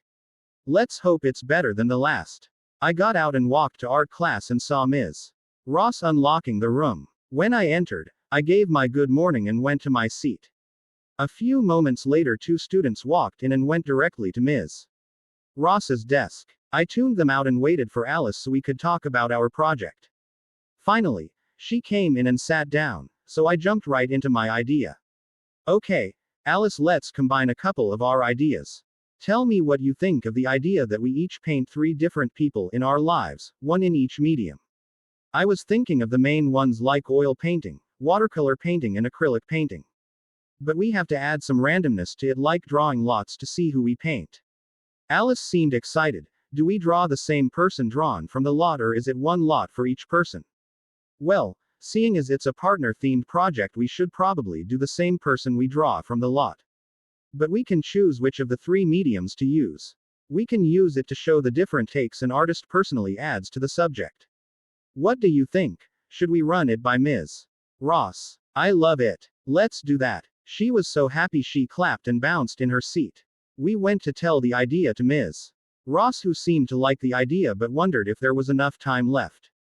We assured her we would put in the work to meet the deadline of 2 weeks before school ended. Chapter 20. First contact with Edythe. Art class moved along at its normal pace and Alice was in a very good mood. When I asked her about it, she just said, "My family is whole again." I didn't know what to make of that, but was just happy that she was happy, I guess. Jasper didn't make it today to walk Alice to class, so I walked her alone. We just talked about art and some of the ideas we had. I dropped her off at her math class and proceeded to government, not really paying attention. When government class was over, I opened the door to see it snowing again and laughed at Bella's look of distaste. Snowballs flew around occasionally, but no one tossed one my way. I was happy for that. Of course, the thought of the size of snowball my hands could make, along with some idea of the force behind me throwing something, could have been the reason no one tossed one my way. Regardless, I was happily dry when I made it to biology. Mr. Banner was placing microscopes on everyone's table along with a box of slides. As I sat down, Mr. Banner came to my desk. "Don't worry if you can't answer all the slides, Thomas. I will take into consideration you are working solo on this lab." I just thanked him and looked it over. It seemed like we were identifying the phases of an onion root. "Sorry to disappoint Mr. Banner, but I had done this lab before, and with the much more difficult whitefish blastula. It took me all of 10 minutes to get them all done." When Mr. Banner saw me just sitting there, he came to me, and I explained how I had finished so quickly. He looked at me suspiciously and just walked back to his desk shaking his head. My next class was still my favorite. I just loved working with numbers. They were a constant that never changed. Luckily, my distaste for the teacher, Mr. Varner, didn't mean anything to my test scores. I sat in my seat and waited for class to begin, but just before the bell rang, the door opened one last time. In walked the pale beauty of Edythe Cullen. I was again struck by her appearance, standing at 5 feet 11 inches, I guessed again, with her long bronze hair pulled back into a careless ponytail. She had the fit girl look and moved with a grace and power that was easy to see if you knew what to look for. She handed a piece of paper to Mr. Varner and said, "I wasn't finding trigonometry very challenging, so I requested a change to this class." Her voice was matter of fact, and not at all asking for his approval. Hardly waiting for his response, she turned and headed for the only empty seat in the room, right next to mine. The funny thing is that I didn't notice the seat there last week, empty or otherwise. I will say with confidence that I did not drool as this very attractive girl approached me, but that's about all I can say. My eyes took in her shapely arms and legs but still voluptuous body, and there was a new file opened in my brain specifically for her. She wore a pair of low-waist blue jeans that were split up the bottom seam a few inches to flare over her shoes. A cream top that worked well with her bronze hair started at her neck and had long sleeves, but the lower half of the shirt was short enough to show off her toned abs and belly button. It was slightly scandalous for this small town, but I had seen much more skin displayed by the schoolgirls in Phoenix. "Seen enough?" a velvet smooth voice asked from beside me. "Nope. I'll want to look again as soon as I get the chance," I replied instantly. Then, I blushed at my own response. "Sorry. That came out as rude." She stared at me for a moment and then I saw a flash of pain come over her face for a brief second. "Are you okay? You looked like you were in pain for a moment," Thomas whispered so as to not draw the attention of the teacher. "I am okay. I pulled a muscle the other day. It hurts if I move wrong," she said, looking down. Thomas looked at her pale face that was so like yet unlike Alice's. He barely noticed the feature any longer. Even as young as we are, if we are doing something strenuous, stretching is always worth it. I offered her my wisdom. She smirked at me. I will try and keep that in mind. I am Edythe, by the way, though I am sure you heard that from your lunch squad.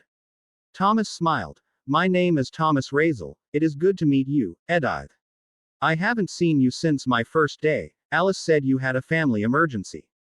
I hope it all worked out okay. Oh, been here only a week and you already noticed my absence after the first day.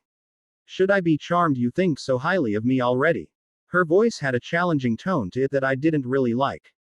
Why would my opinion of you matter? Your absence made my friend sad. Watching her draw pictures like that made me feel bad for her. You would be surprised how the emotions of an artist affect their work. The anger inside me was stoked a bit by this girl, and her stuck-up attitude. She looked startled at my response and turned her head to indicate the discussion was over. I didn't mind the silence. I just started working on some math problems in the book to help me calm down. The rest of the class passed by with me concentrating on how different theorems affected different problems. Not that many would work on the same problem, but it was fun to work the processes out. I remembered the movie Hidden Figures with a genius mathematician using old math proofs from hundreds of years ago to solve modern issues, well modern for the timeframe of the movie that is. Taraji Henson was terrific in the role, and it was an exceptional story. Yes, I know the movie didn't come out until 2017, but I liked it enough to mention it. Besides, it's an O story. My random thoughts were interrupted by the bell that signaled the end of class and the beginning of lunch. As I stood up, I looked over at Edythe. I am glad that you came back quickly, and I hope everything works out with the issues you and your brother had to leave for. See you tomorrow. Not giving her a chance to reply, I made my way to the door and walked towards my locker. As I put my books away and closed my locker, I was startled by Edythe, who was standing next to me, but I hadn't seen her until I closed the door. I just looked at her waiting for her to say something, but she just stared at me, lost in thought.